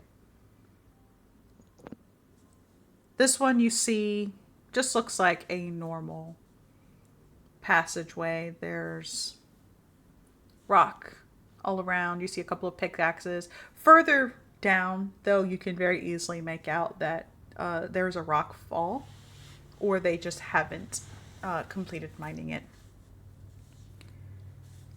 That's the way to Mother. All right. Well, thanks for your help. Getting some information. We'll try to figure something out for you. Okay? He nods and walks away. You hear an additional pickaxe joining the others as he goes back to work.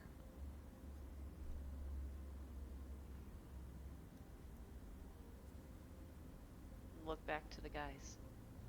See, we're not just gonna mug people just because some rock people said so. You Well, just wanted to steal the rock, didn't you? we did get paid for this one, though. I mean, it only lasts for 24 hours. I don't really know if that counts as payment. But, maybe we can reason with the people upstairs. You get it?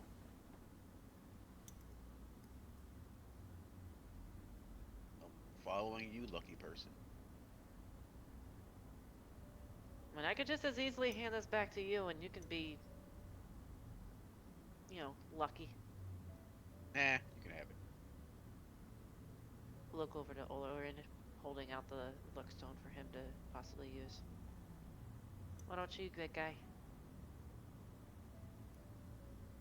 I'll let the voodoo magic go your way.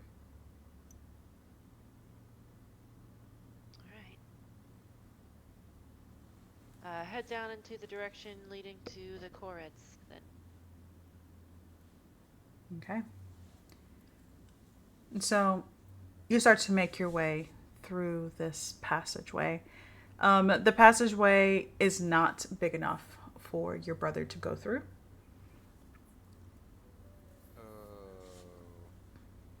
So if you want, you can have him stay behind or take the normal path and meet you there.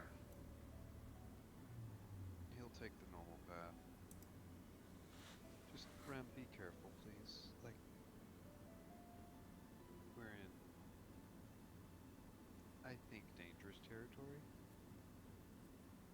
Don't do anything stupid, okay, big guy?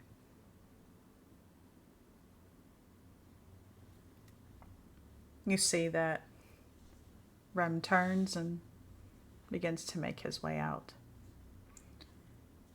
The rest of you now entering this cave and following the path. You realize that considering there are no obstructions in your way, there's no foliage, no lake to make your way around, you can move at a significantly faster pace. At the very end, you see that there appears to be a stone ladder.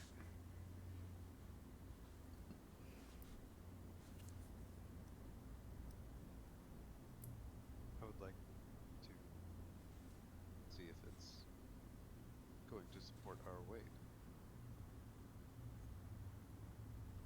Yes, it does. Does it go up or down? Up. Then up we go. Yeah, follow along. And so making your way up the ladder, you feel that there is an obstruction. You don't see light, but pushing on the top, you can hear stone sliding. And you see a bunch of the Korets looking down at you now. They look genuinely surprised to see you here. They look even more surprised at the fact that you are entering into their home from the ground, a location that they were unaware even existed. You see that Argantel, the queen, she is standing on that chess table again, Have you done it? Have you slain them?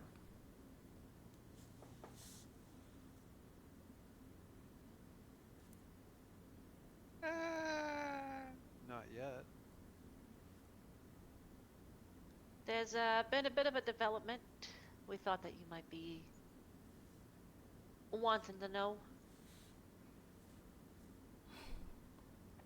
And what is this?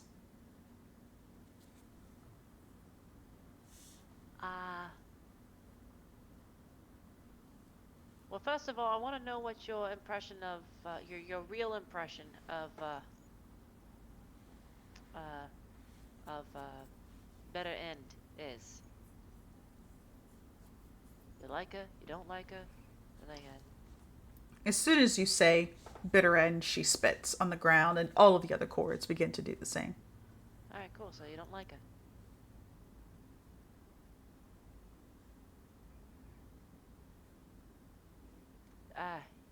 Enlighten me on exactly why you don't like her.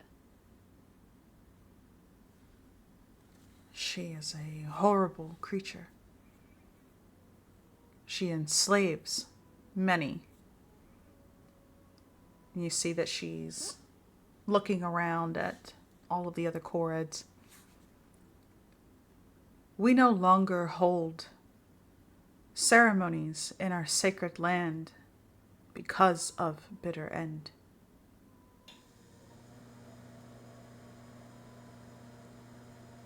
So you can't hold sacred ceremonies because of bitter end, and your neighbors downstairs, they can't do anything in their lives because of bitter end because they are enslaved to her.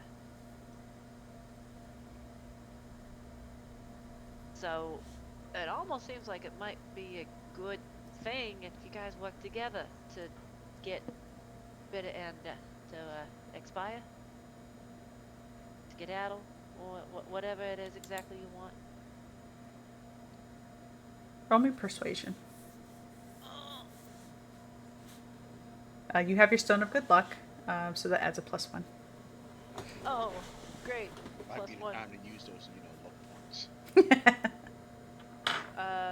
Remind me about the luck point thing. 1 luck point. Long rest. Yes, every long rest you get the equivalent of your proficiency bonus added to your pool, your own personal pool. And then you can spend however many you wish. So if you want to spend like 6 of it, then you spend 6. And that adds a 6 to your roll. Alright, so if I have a proficiency bonus of 4, I would add the +4 and then the +1 from the stone. No. Oh. So the +4 for your proficiency bonus, that just adds to the pool. So it's like every long rest you're going to add a +4 to your pool. So it's like you have 8, 12. Oh, got it. Okay. Yeah, and then out of that collection that you have, you're going to go, okay, well, I have 32. I want to use 6 of it. Shit. Okay, so we've had one long rest since Jaren and I have joined the game, so that means we would have a pool of 8. You would have 4, and he would have 4. Okay, got it. Okay, then I'll take the 4 and then the +1. So now you have 0 luck points if that's all that you have. That's fine, because I have shit for persuasion. I have a +2. And then watch you get a nat 20. I know, right? Don't roll a 1. Don't do it. Wiggum. What? Do I situational bonus just +5? Yes. There's behind you. Perfect. Alright. Woo! No guidance on this either? Oh, here you go. Throws Blueberry at you for guidance. +5 and then space 1d4? Yes. Okay.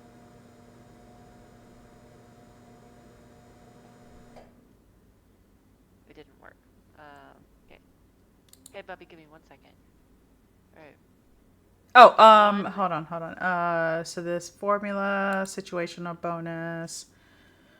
Hold on, let me see this. 1d4 plus 5, and it should just do that. Yeah, okay. Okay, 1d4 +5. I had it switched. Yep. Okay, got it.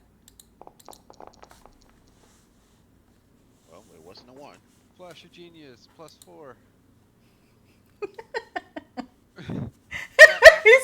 I'm doing this. Yes. Okay, so then that brings me into a 15. Mm-hmm. Passable. We'll see. You, What's the rule on adding? Can I add to her luck? Is it two it is for 2 to mine? 1.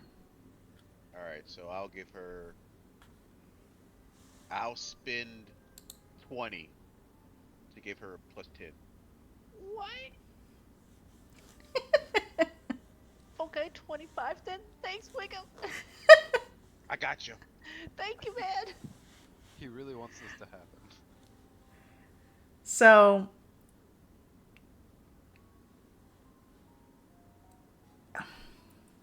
you seem genuine. You can see that initially there was contempt, perhaps a little bit of annoyance. You're a stranger in this land, and yeah, I mean, sure, she asked you to kill some people, but whatever. But now she's looking at all of you. She's looking up at the sky and looking at the fact that you mentioned that perhaps the Brigannox are also struggling under the control. Jesus Christ, that scared me. That scared me Sorry. too. Zoom into Wiggum's face. Find its way. She takes a very slow, deep breath.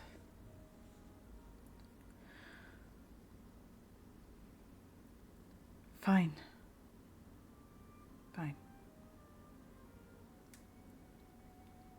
If what you say is true, then I must speak with them myself. Oh, you want to go talk to the Brigannox?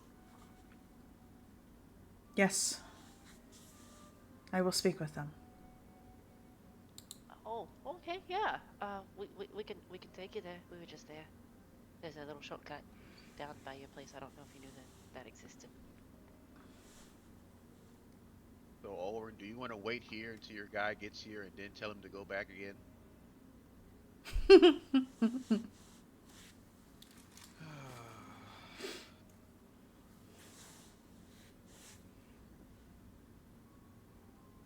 I'll figure a way out. All right. I'll get him here. You see that she shakes her head. This is something I should do alone. Are you sure? Why you gotta do it alone though? Because if I were to show up with the people that I hired to kill them, don't you think that perhaps they would be a little fearful? Perhaps even aggressive? Well, you didn't tell him you wanted to kill him. No. But no one else comes and visits them.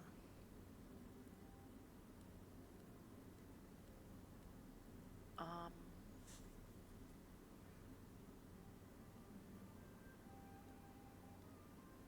Do You you want your luckstone back then, just in case? I do not need such. She sneers at the notion of having to carry Okay. luck with her. Okay, it was just an offer. It was just asking. I shall return. Until then. And she gives you both a nod, and then you see that she begins to make her way down the side of the mountain.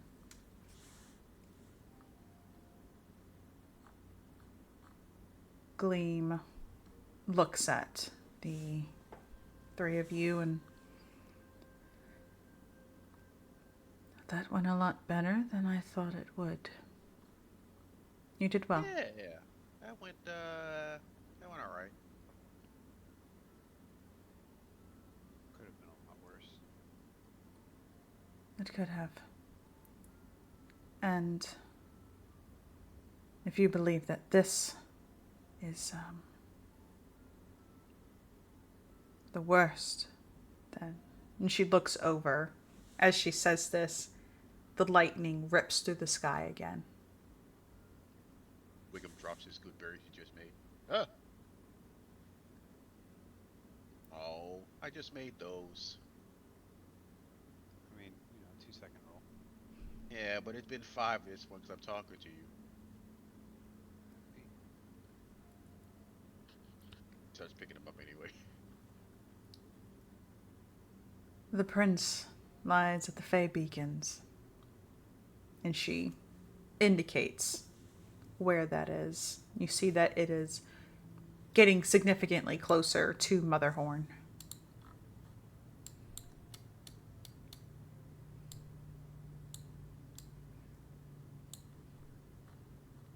So is that bad? Define bad. Uh, Prevent us from meeting the hag sooner or later. Perhaps. As long as you do not intend to mean her harm, I don't see why she would attempt to harm you. Again, you Great, are a great, guest in her land. The great. rule of hospitality applies here. Alright. Wiggum just starts eating the good berries. Waiting. As you are eating, she shakes her head. That doesn't mean that the other creatures in this land will not try to harm you. Oh, great. One good berry? I'm fine, thank you. Alright. Ulrin, want a good berry? Yes. Here you go. I would love one. They taste like a mixture of a raspberry and an apple. Is it good? Eh, depends. They aight. The flavor is very overpowering for something that only heals you 1 hit point. You feel like you're getting smacked in the mouth with flavor. Uh, Bix, you want one? Yeah, sure, I'll take one. Here you go. Yours just tastes like a plum. Oh. So I missed part of that from earlier. Are we just waiting around for her to get back? I think so. Okay. That is entirely up to you guys if you want to wait for her or if you want to continue on and then return later. Well, I mean, she didn't really give us a time frame of how long she would be gone, right? Yeah, she didn't. Okay. Go talk to that elf guy. Yeah, we can go do that. You want to have a go at royalty I have a bad again? track record with royalty. Oh, is that a long story or a short one? Kind of a short one. Kind of 1 for 1. One conversation really good. One went really bad. Oh, what happened with the really bad one? I died. Oh, Yep. Head clean off. but you had. Huh. You seem to be fine. Yeah, Yeah. he didn't like my yo mama jokes.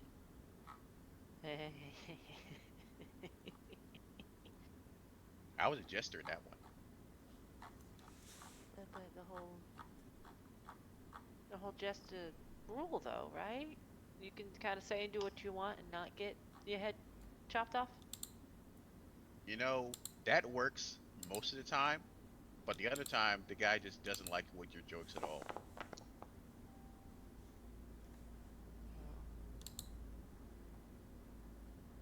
But it's fine, it's fine. Well, maybe you can share some more of these stories with us as we go and look for Sure. this elf king prince guy. Do you want happy ending ones, sad ending ones, okay ending ones, or dramatic ending ones? Surprise us. Yeah, surprise us. Dramatic it is. I was traveling with my adventuring party, and we found uh, a little pile of gold just in the woods. Didn't really think that much of it, so we took the gold. And then about 30 minutes later, we hear a crackling in the forest. And what do you think jumped out from the forest? A dragon.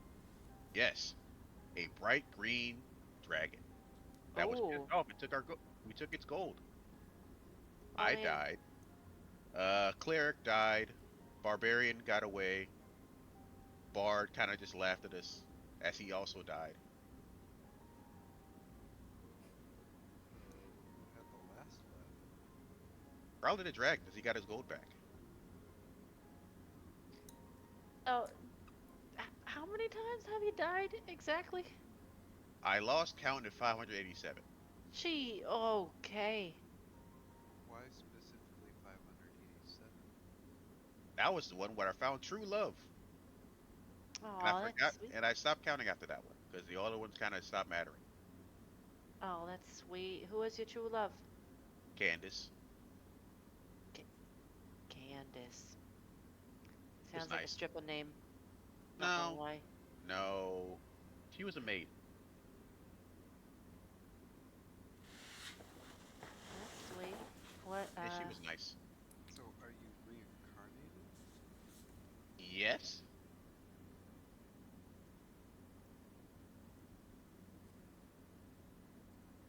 So you see that Gleam is walking down the path. She's heading in the direction of the prince towards Fae Beacons.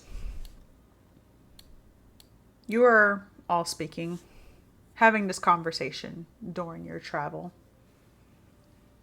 You see that occasionally Amador is leading your troop. He is hacking and slashing at anything that he can, even if it's just a simple rock. Of course, he would occasionally pause and nuzzle against Pollinella before continuing on. During your travels,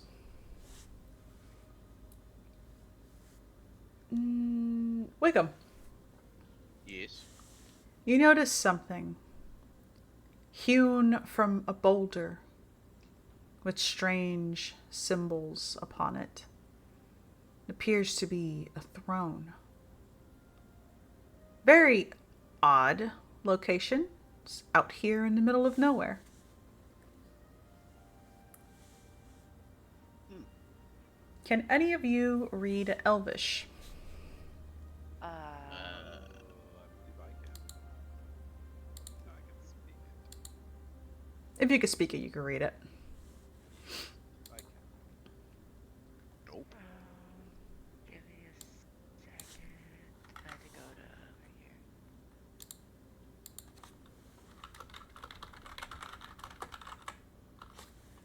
Okay. Looking. Languages. Nope, I don't read Elvish. Okay, so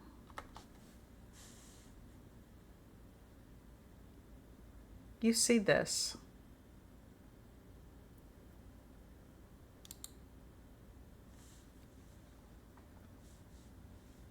This is written in Elvish. So those of you who cannot see it do not know what it says.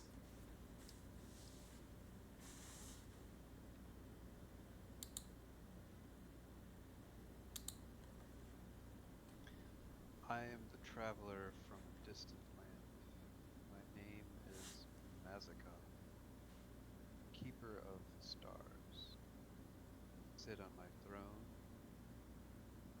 disciple, and unravel.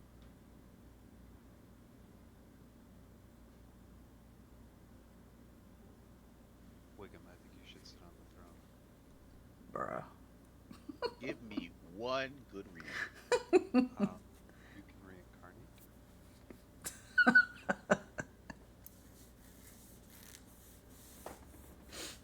trying to talking, kill not you. Wickham anymore. Roll a persuasion check. This man's trying to kill you.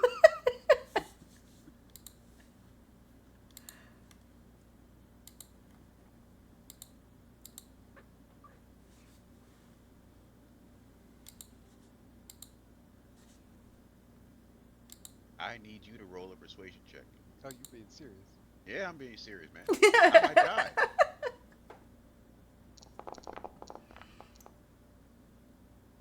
Damn, right on 15. All right. Wickham walks up, inspects the throne. I'm gonna stop him. Tell me to sit on it. Yes, but hear me out. Okay. And I sit on the throne. Oh, well, all right. Okay. You sit on this throne. As you sit on it, you begin to feel cold, sleepy.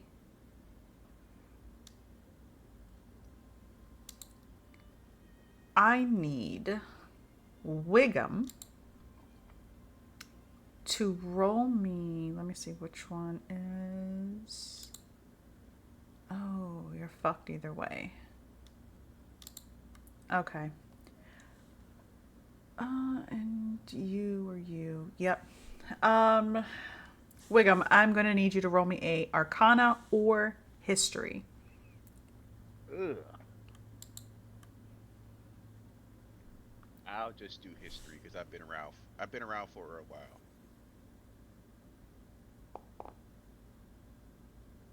19. Oh, nice.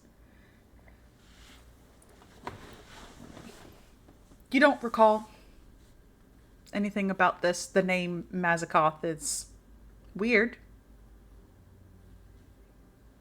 That's it. You may have heard of it in a book, but you're not certain. For you, I Olorin, you are looking at Wiggum as he is staring at this seat and watching you, and everything begins to go dark. Okay. Is it like I'm blind? No, like Or I'm passing out? like you're passing out. Okay.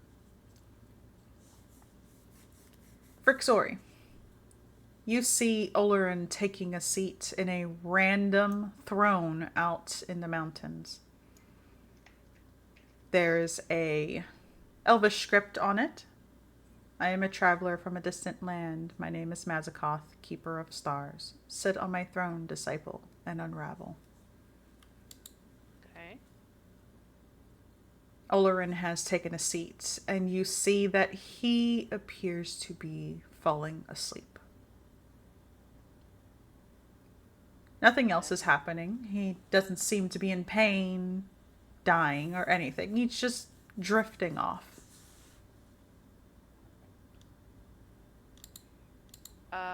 Did he translate the script for us before he sat on the throne?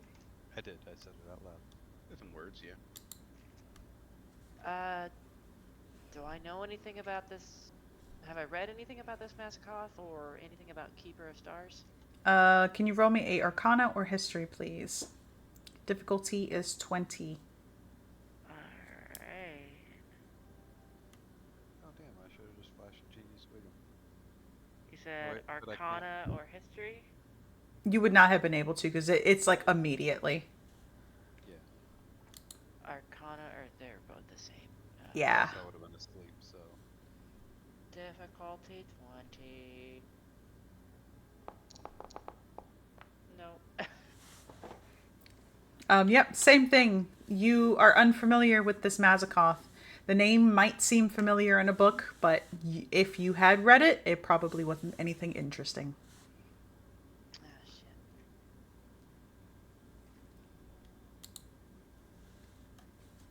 Ah, shit. It's just Olorin on the throne. Wiggum is still just kind of hanging out. Yep. Okay. Rem as well. Rem is just standing off to the side watching. Okay. Wiggum's looking at the throne like, I feel like I just missed it. Huh. Huh. Oh yeah, you did. I see their role now. Hmm. Wiggum's just staring at it like, it's on the tip of my brain. I can feel it there, just not close enough. The tip of my brain. Olorin, you are now drifting in the dark. You see stars surrounding you everywhere. As you turn your head, you are hurtling through the unknown in the vast, cold emptiness of space. And you see yourself moving faster and closer towards something. You don't know what this is, but it gets brighter. And you realize that you are traveling towards a star. Attempting to move does nothing. You continue to hurtle in its direction. For those of you outside of this, time is passing. It seems to be endless that you see Olorin with his head slumped forward, asleep, perhaps even snoring.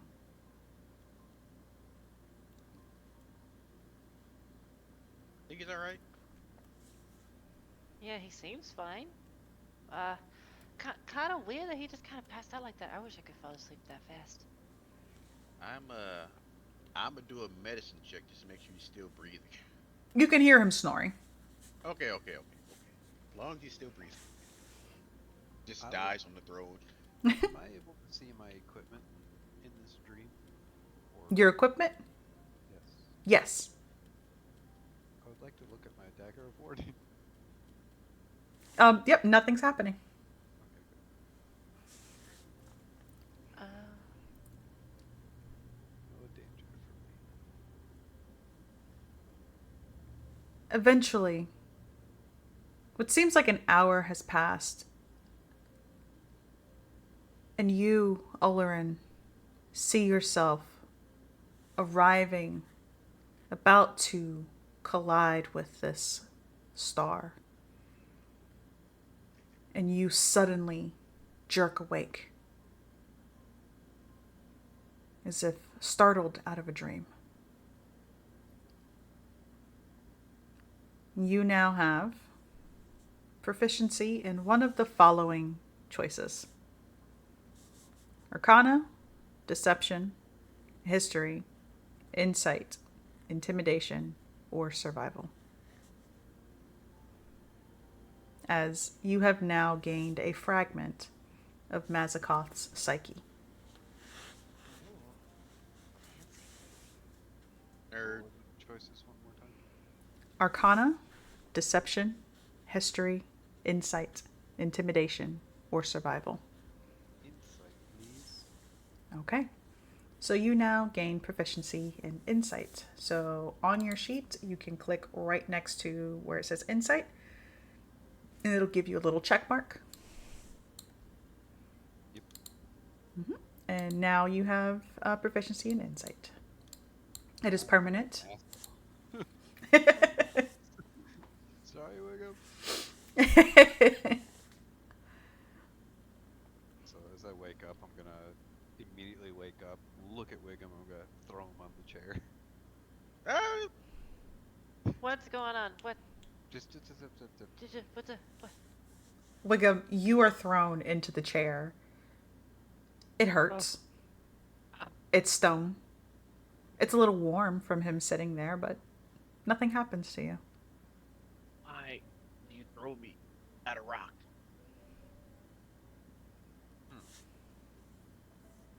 You can't just go on around picking up short people and throwing them into things, dude. I'm not short. I'm Yeah, just small boned. uh, it was science, but You know the thing about science? Physics. Oh, Physics can hurt. oh. Wiggum stands up. The loudest crack in his back you ever heard in your life from a small goblin. Oh, oh. take out my bottle of coffee and start drinking. Uh, Drink, anyone? no. You just threw me at a rock. It, it's nice and hot. No. I'll Takes kind of, out a good berry. Eats it. I'll kind of give Wiggum a little pat on the shoulder. Oh, Oh, my back. uh, you know, being an acrobat, we had to stretch all the time. I could help you out. Maybe show you some stretches. Okay, show me what. All right. Well, first, here's what you're gonna do. You're gonna hold your arms out behind you, and you're gonna kind of interlock your fingers, and you're Okay. just gonna stretch as far as you can More all the loud way. cracking sounds. That sounds Yeah. like As he shards of glass falling stretches, on the ground. as Okay. he stretches, lightning rips through the sky again. With this third lightning strike, you've all realized that an hour has passed in between each one.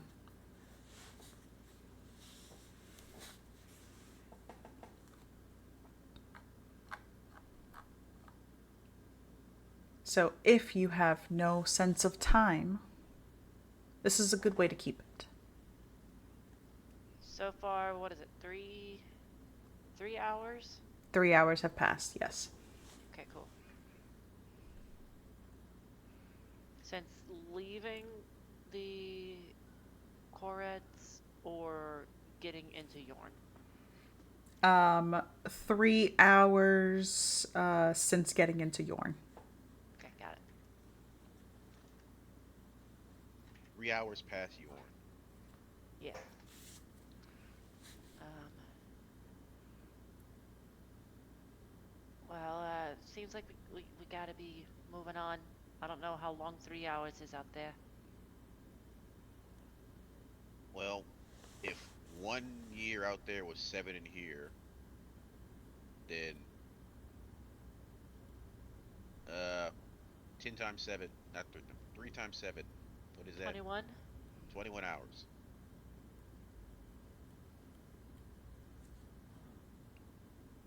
And, all right, yep. You hear and feel the ground begin to rumble. You can see Gleam looking around quickly, the very faint jingling of her unseen bells chiming. You see Pollinella almost quiver as she lands on Amador. Amador pulls out his rapier. So, what's happening? He arrives. The beast with one eye. You know, we call those one-eyed cats back at home, but that's just a cat blood. Mudlump. So, Gesundheit. What was that name? The Cyclops' name is Mudlump. heh, lump. Oh, is he coming? Are we gonna fight him now? Oh shit! I thought we were gonna wait. Oh fuck. Okay. I get out shit to be ready to fight him. Dagger of Takes out warning. a shield. He is searching for Pollinella. You can see that she's trying to burrow into his petals. He's reaching up with his leaf and attempting to pet her. Never fear, my love, for I shall protect you. And you see that he gets into his stance as he is ready to fight. Looking at your rapier, you see that it is glowing.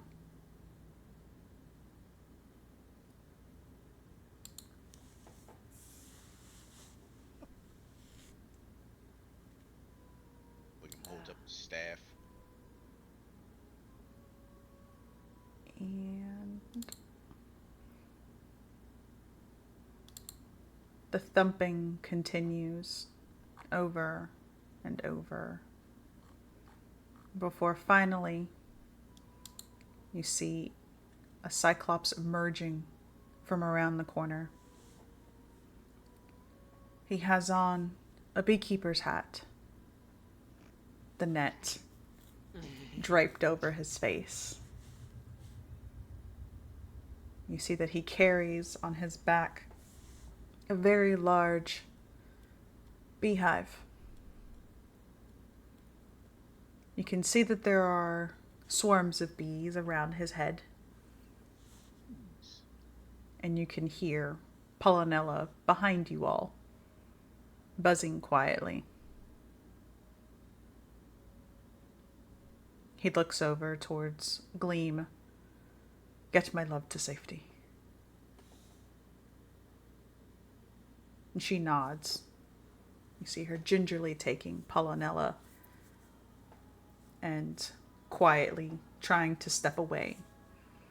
Of course, the jingles cannot be silenced. And it is those very jingles that cause the Cyclops to turn his head in your direction.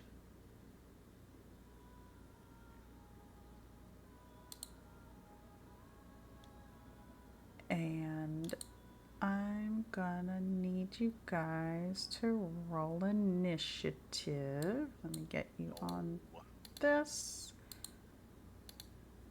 Doop. Oh, no combat counter. Sorry. Oh, I know what I did. There we go. All right, I'll be back here. Oh, why did it throw twice? I threw. No, it threw two for me. That was weird. No, Do I you- rolled at the same time as you. Hold on, let me see. Yeah, no, it only rolled once for you. You got a nat 20. Nice. Nice. And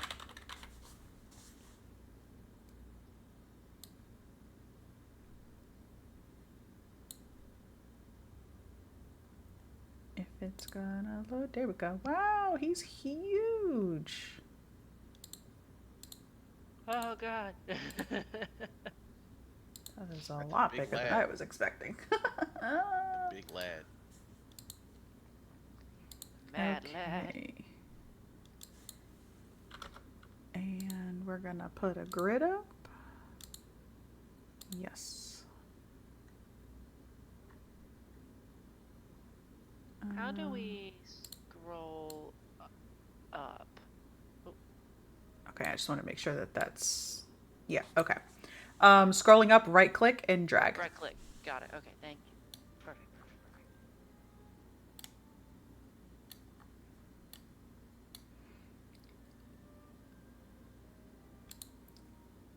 Okay, and...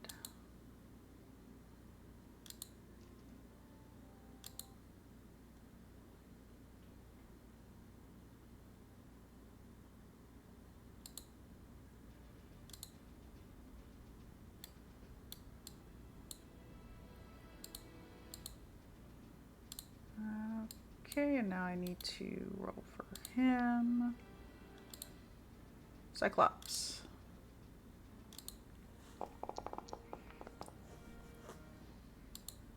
Alright, so first up, Olerin. Okay.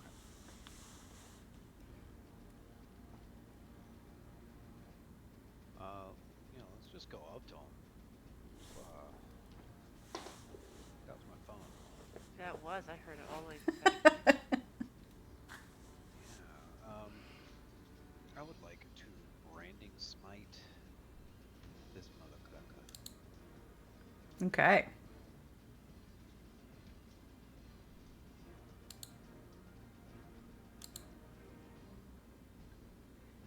I cast.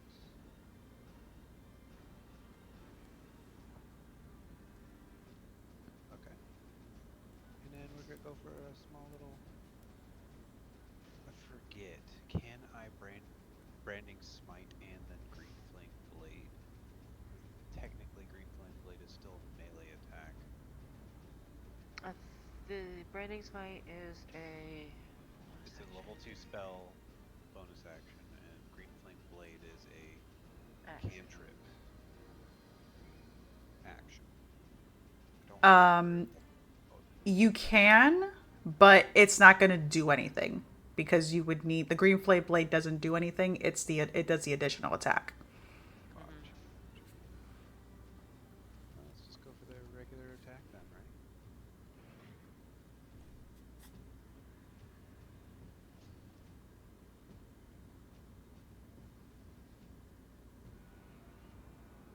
Did I do that right? You No. did. Waiting it gently. I forget how to. Go to actions. You're gonna click the weapon that you're gonna use. I did. Turn on a. Dice. I did that, and it. Hold on. Let me just make sure. All right, yeah. No, it's rolling. So I don't know why it's not working for you. Hover over it, the little dice, click on it again. It should just have the option for you to roll. Because it just did for me. There we go. Okay.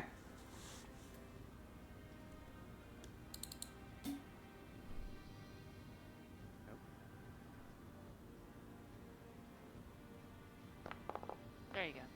Oh. All right then. Damn. Go ahead. All right. Yep, so both of those hit.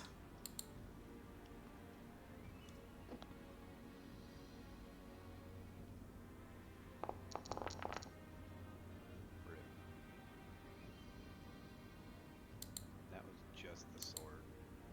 That Mm-hmm. wasn't your Branding Smite, so you get an extra 2d6. Well, 46. Yeah.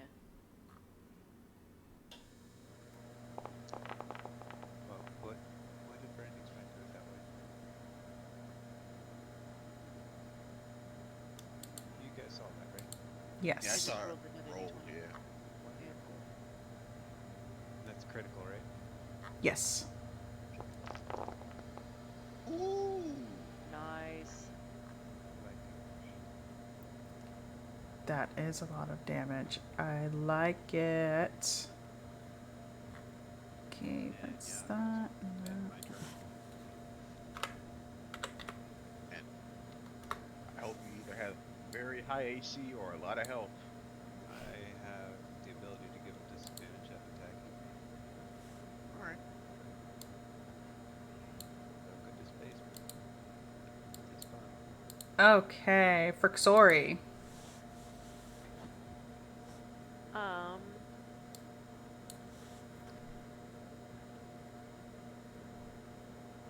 Uh, what is my? I'm gonna. Oh, here we go. Okay. I'm gonna move over here. Bonus action. I'm gonna do my Crimson Right to do an extra 1d8 damage. I take 1d8 on this. So go down to my bonus action. Nope, nope. Hi, puppy. Okay, Crimson Right. So I had to do. This will be damage on myself. Nice. Take 1 point of damage.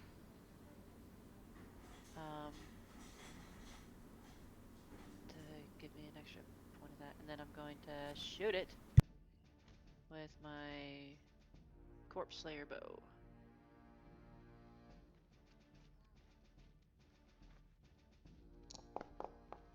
Oh my god. I didn't have to say it this time. No. Anything happen with that first hit with a big natural one? No, nothing. No. Okay. I'm gonna roll again for my second attack. Just don't roll a 1 again. Oh, nope. That's not what I wanted. Ignore that damage. I forgot I had 2 attacks. Rip. Hey, I'll do that. 19 to hit. Okay, and let's see. That hits. And he gets an additional 1d8. My right damage. No, not 1d. Okay.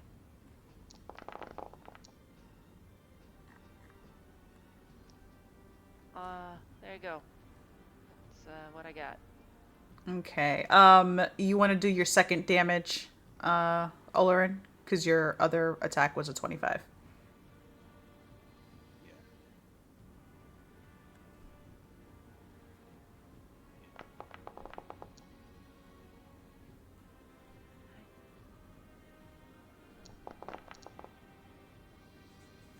Okay.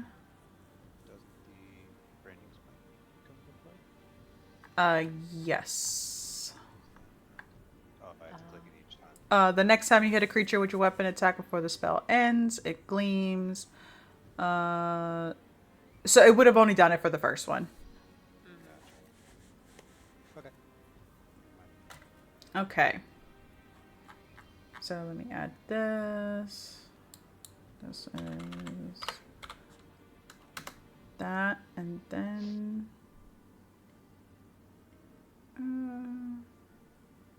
1 and 2. That's okay.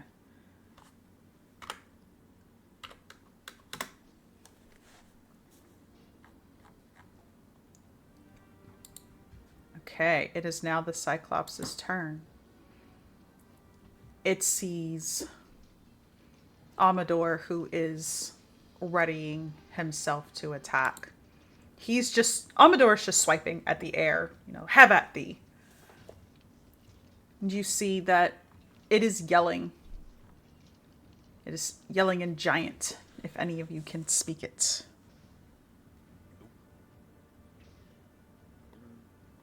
Nope.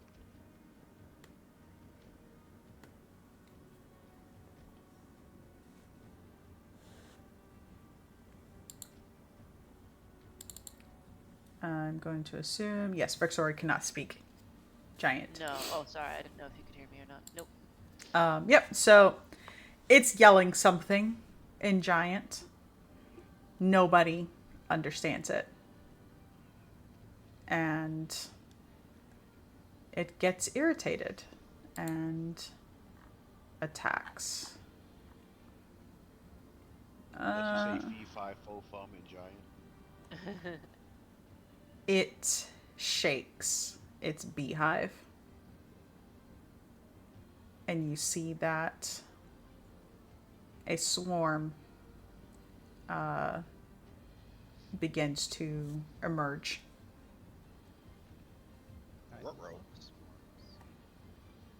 And let's get that. It is a swarm of wasps. Ooh. That's not bees. Those are the opposite of bees. Those are angry bees. Oh, those are bad bees.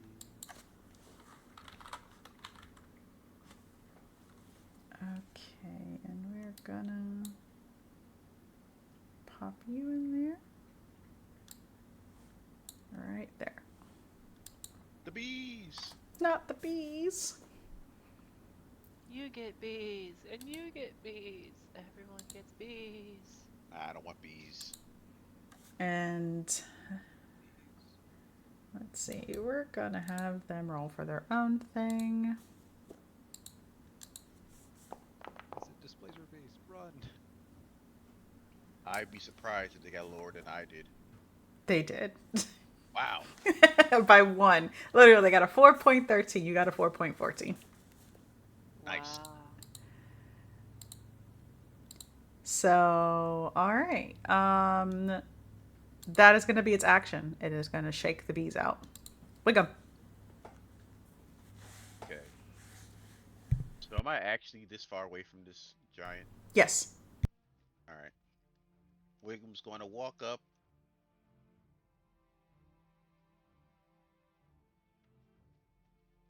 I was gonna. Hmm. Yeah. Give us the bees and no one gets hurt. As he casts inflict wounds on this giant. You didn't give him a chance to answer. If he's still alive, he can answer. At a good old sixth level, Ooh. normal. I will add 5 luck points to get that to a 21. Okay.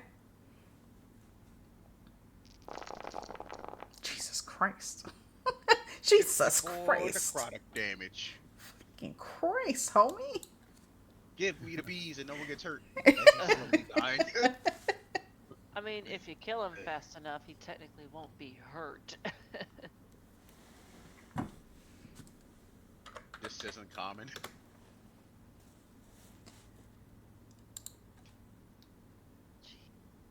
Y'all are doing like 45, 54 damage, and I'm over here like 8.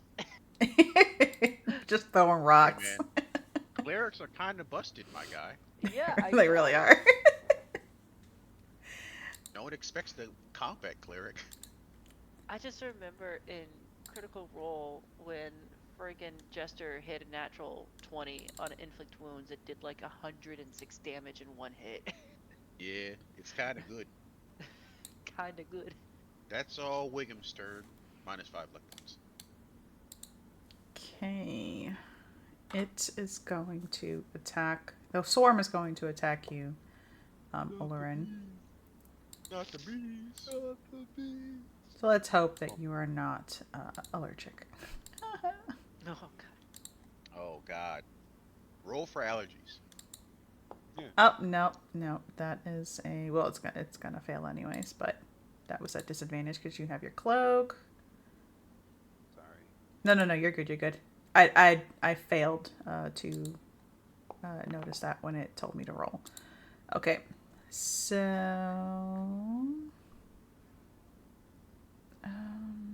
why are you not doing it? That was weird. Close here. Disadvantage. Thank you. Okay, there we go. And that misses. It is a 5. So the bees or the wasps, they swarm around you. They are trying to sting you, but your cloak is making it difficult for them to notice exactly where you are. Olorin, your turn. Okay. Here's the earth. It is round. Around. This is when I don't use with magical weapon.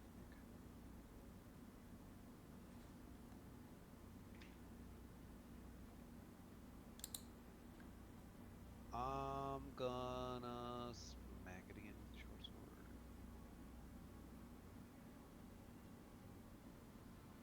Attack. Oh. 11, 21. I do this. And since my weapon is infused, I'm going to use an arcane jolt. Which does this use a... No, it's just once per turn I can use it.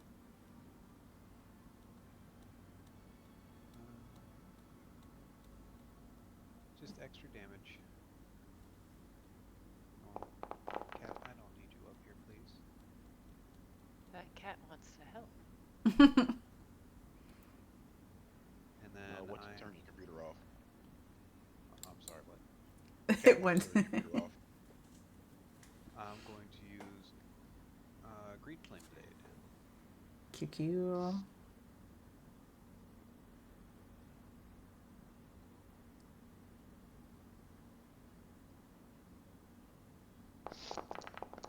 Oh, didn't mean to do that. Fire! Okay.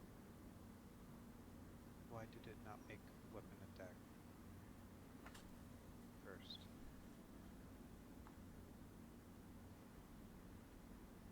What are Oh, you what are you trying to do? The green flame blade, it's not an actual blade. It's the yeah, yeah, flame that goes on the blade. So that's the correct, damage that it does, the 13. correct. So But you don't I have to already do an attack? yeah, yeah, you would need to do the actual attack like separate. Oh, okay. My bad. No, you're good, you're good. Just swing with the short sword, or Yes. just don't do the damage for it. Mhm. Just close it. There. QQ. Okay, so that is this, and then you open up your sheet.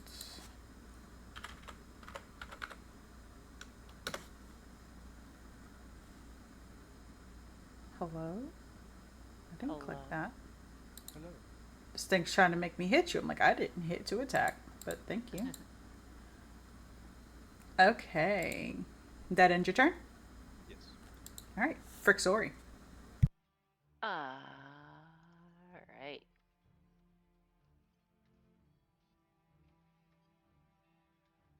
Does it count the blade damage too? The green flame? Yeah, yeah.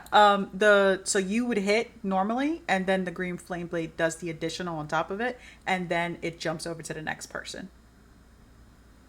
So, oh, okay. I don't use this spell, this cantrip, often, if you can't tell.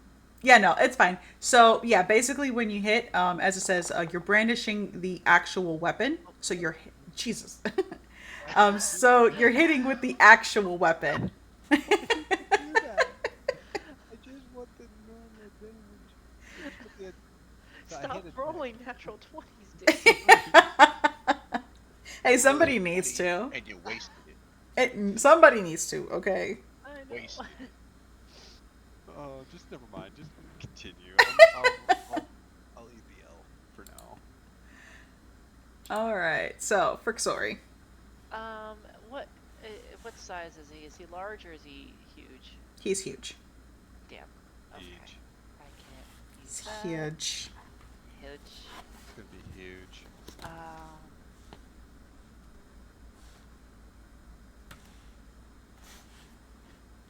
Me taking the biggest L. and you taking the biggest L. I can't even.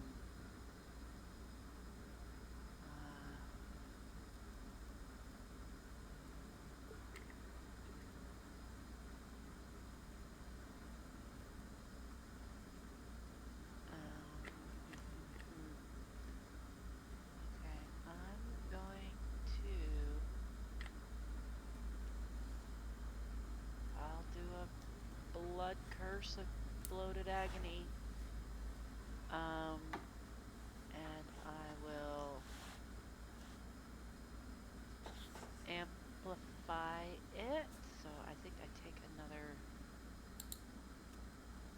thing of damage. Activating a blood curse uses my blood maledict to go ahead and the blood. Give me a second, sorry. You're good. Hey Trust Jared, can me. you get her a binky? She's awake. But I have cat. I have turn. That's also true. Before it affects the target, I choose to amplify the curse. Okay, so I just blood maledict to do the 1d8 points of necrotic damage to myself, and then I do the blood curse of bloated agony. So then I need to.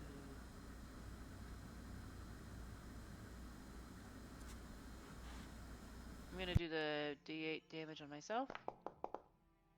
Oh, that was a journey. Wow. Binky, look in the kitchen. Okay, and then I'm gonna let's see. So the blood curse, blood agony, so that it's up there. Okay, it's already up there. So he'll just take extra points of damage if he makes extra turns. And then I'm gonna shoot him twice with my crossbow. Okay.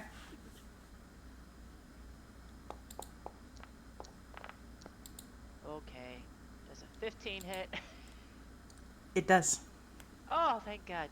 All right. And he's also gonna take an extra D8 from my right damage. Take that. A lot of damage. Uh-huh.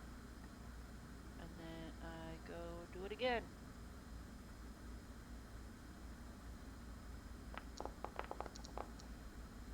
What is... Does a 13 hit? It does not.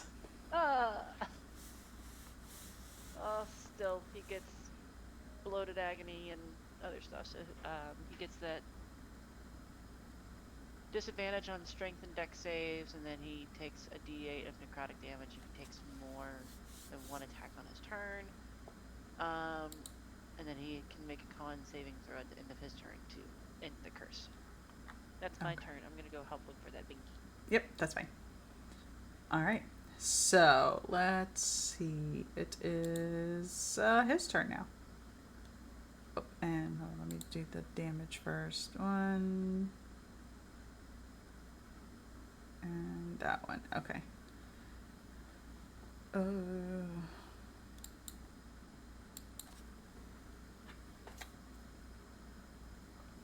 then that. And this. Nope. Alright, now it is its turn. And it is going to swing its club.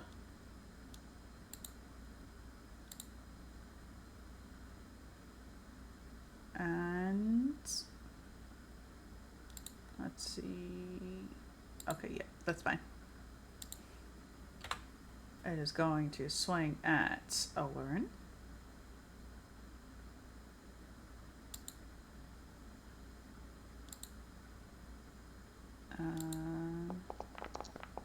Disadvantage. That got a natural 1. Love to see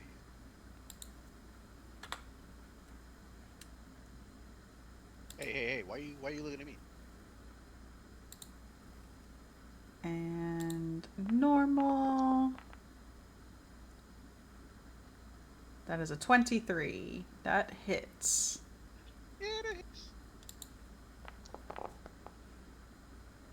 For 18 damage. And it takes the 5 for the bloat because it attacked twice. No, I don't want to attack again. Thank you, though.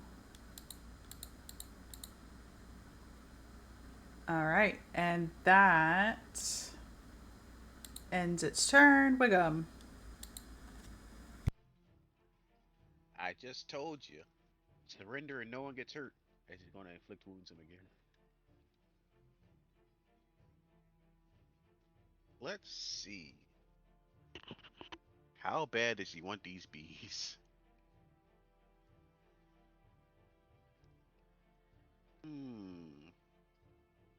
Inflict wounds again. 3rd level. Why you gotta do my man like this? Cause he hurt. He hit me real hard. 18 to Yes. hit for 25 necrotic damage. Okay. Drop the bees and no one gets hurt as he casts inflict wounds again.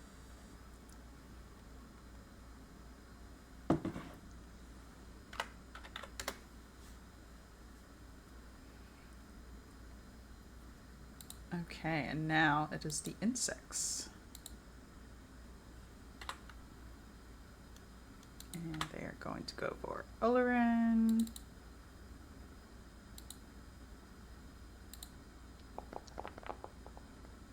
Oh, you love to fucking see it.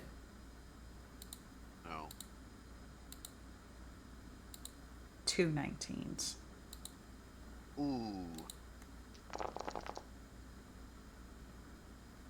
All right, not terrible. And hold on. Or no, that is terrible. They only do. Actually, I'm gonna have to re-roll that because they only do 2d4 now because they're at half. So 7 damage.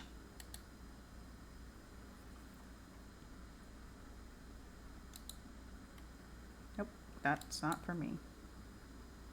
Jesus Christ, Jesus Christ. There we go. Okay, so Olorin takes 7 damage from the wasps.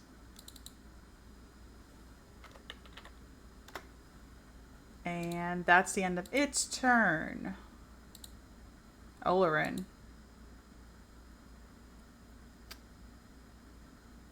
Is he back? He is not. So we're going to bypass him. Frixori is not here. Sorry. Oh, nope. We're You're back. good. Okay, you're Sorry. back. Okay, okay. Yeah. We're both back. Huh. All right, you're good. All right, so. We couldn't find shit in this house. All right, so you just took 7 damage from the wasps. The Cyclops tried to hit you, but your cloak caused it to miss. So I took 7 no, or Olorin. I did. oh, okay. So it is now your turn. Okay. Actions, shorts.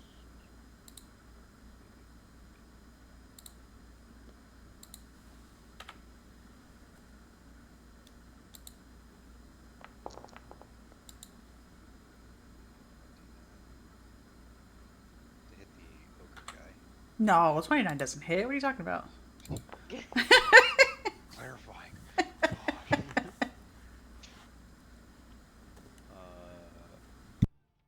Green flame blade.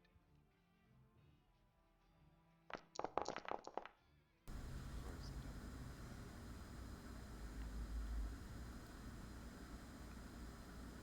And we're finishing it off with a arcane bolt. Okay, so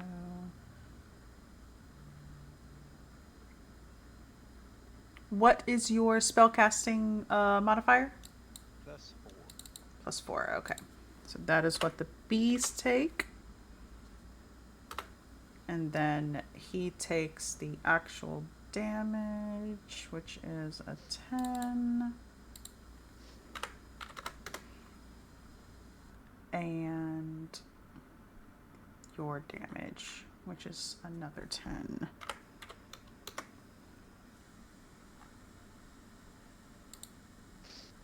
And it keeps doing this. And then the Arcane Jolt, which is a 12.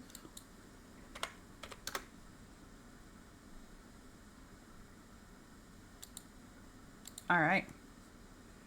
Enter. Frixori. Sorry, I'm trying not to sneeze. I've sneezed 4 times already. I'm gonna go pew pew a whole bunch. Oh, didn't want that. What do you mean? Well, now I know how to get things onto the board. Yeah, that's weird. Now I can't. Oh God. No! Stop it! This is what you get for touching things. I know. Alright, 23 to hit. Yes. Way over there. Fine. Everything's fine. He's gonna do that. And then I'm gonna shoot him a second time. Shoot him. Woo! Hey. How do you want to do it? Straight through the single eyeball. Just try to sink that sucker into that eye as far as I can. All right. And so you Just for shits and giggles. raise your crossbow, hold it up, and that final shot soars through the air. You see that the Cyclops has just finished swinging at Olurin and Wiggum. And as it turns its head to look at you, the arrow right into the eye. You hear it scream loudly. It stumbles back, hands covering the solitary eye. And as it stumbles, it falls back and it impales himself on a very large, protruding piece of rock. You see that the beehive collapses, the side of it a little damaged from the fall. The wasps, they look over, they see that their master is dead. And so the wasps disperse.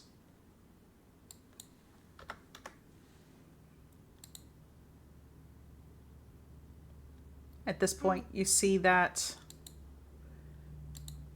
Amador suddenly appears. He is brandishing his rapier again and running up and jabbing at the dead Cyclops. Hey, dude, he's dead. He, you know what? Go for it. He's just, yeah. He could use a couple more hits. Yeah. Go for it. You missed a spot. Hmm. Just pick up the bee. Pick up the bees. The bees.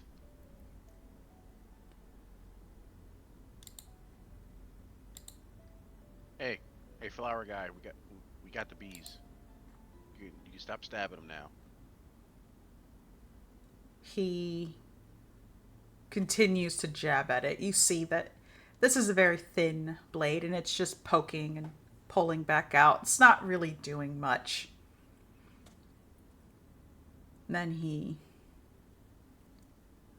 sighs heavily, gives the rapier a good flick as you see blood spraying onto the floor.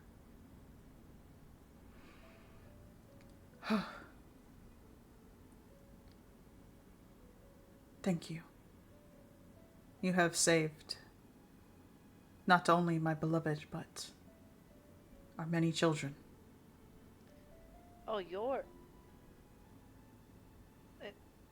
It's best not to think about it too hard. Congratulations. That's a lot of kids. He wanders over to the hive and lifts it, of course, with a bit of struggle, as this hive is much taller than him.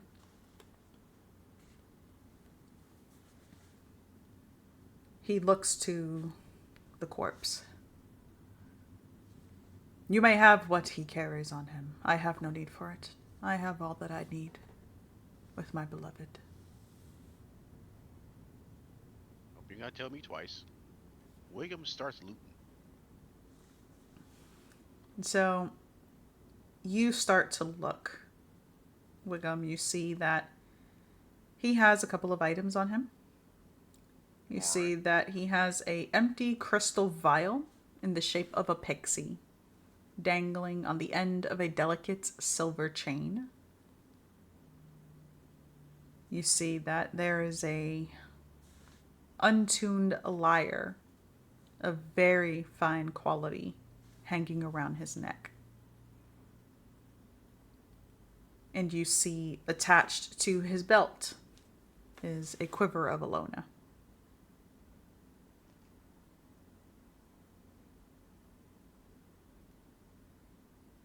All right, so we got pixie train, got a untuned music thingy, and a quiver for bows. Use bows? I know you got crossbow. Yeah, I'm gonna have crossbows. It got bow in the name. Throws it Uh, at you.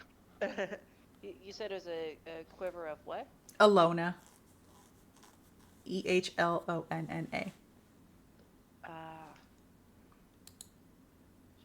Ah, The quiver is basically like a bag of holding for bows and arrows and spears. oh, sweet. So yeah, it can hold up to 60 arrows, bolts, or similar objects. Oh, The sweet. I'll take the the mid-size bolts. compartment. So yeah, there's three compartments in it. The mid-size compartment, or the shortest one, holds the arrows and all that. The mid-size holds up to 18 javelins or similar objects. The longest compartment can hold up to 6 long objects, such as bows, quarterstaffs, or spears. Sweet. Yeah, I can use that.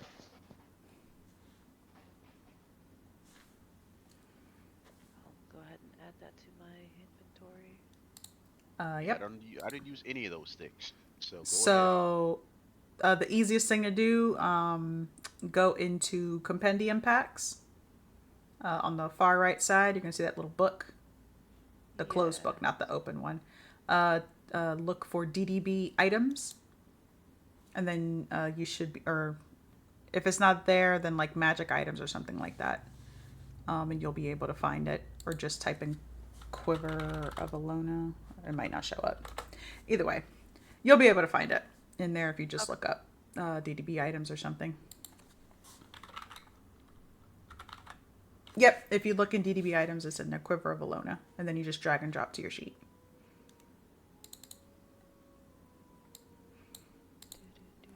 Do.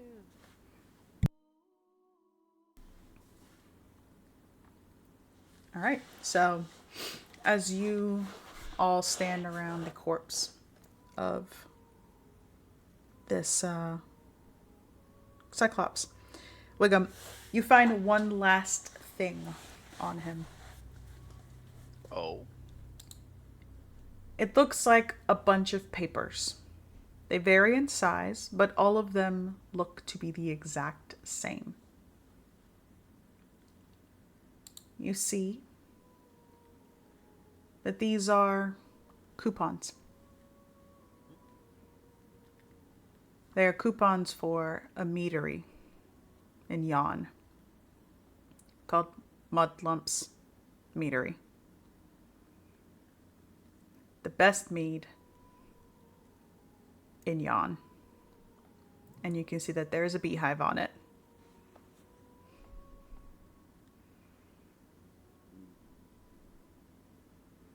well, I think that place is now out of business.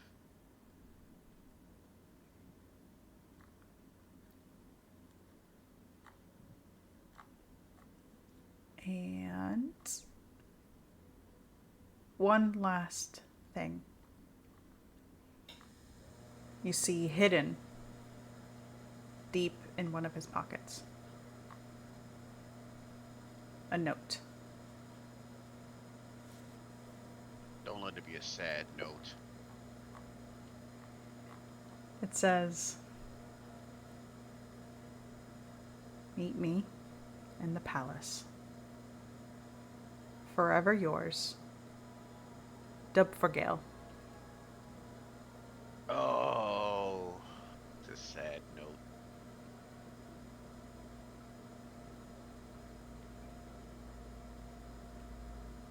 And as you glance over this note,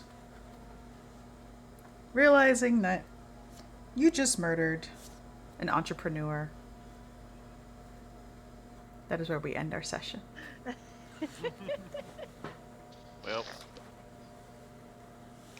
We murdered a guy just trying to make money because we don't speak the same language. hey man, he was trying to make money moves, but his money moves are hurting people. Uh-huh. I'm not finding DDB items. I'm getting DDB tables and vehicles and adventures, but I'm not finding items. Hold on, let me. But yeah, so while I do that, thank you everybody for tuning in. And you can catch us in 2 weeks for the continuation of Aes'Taldon, the beginning. Looking forward to seeing you then. Goodbye.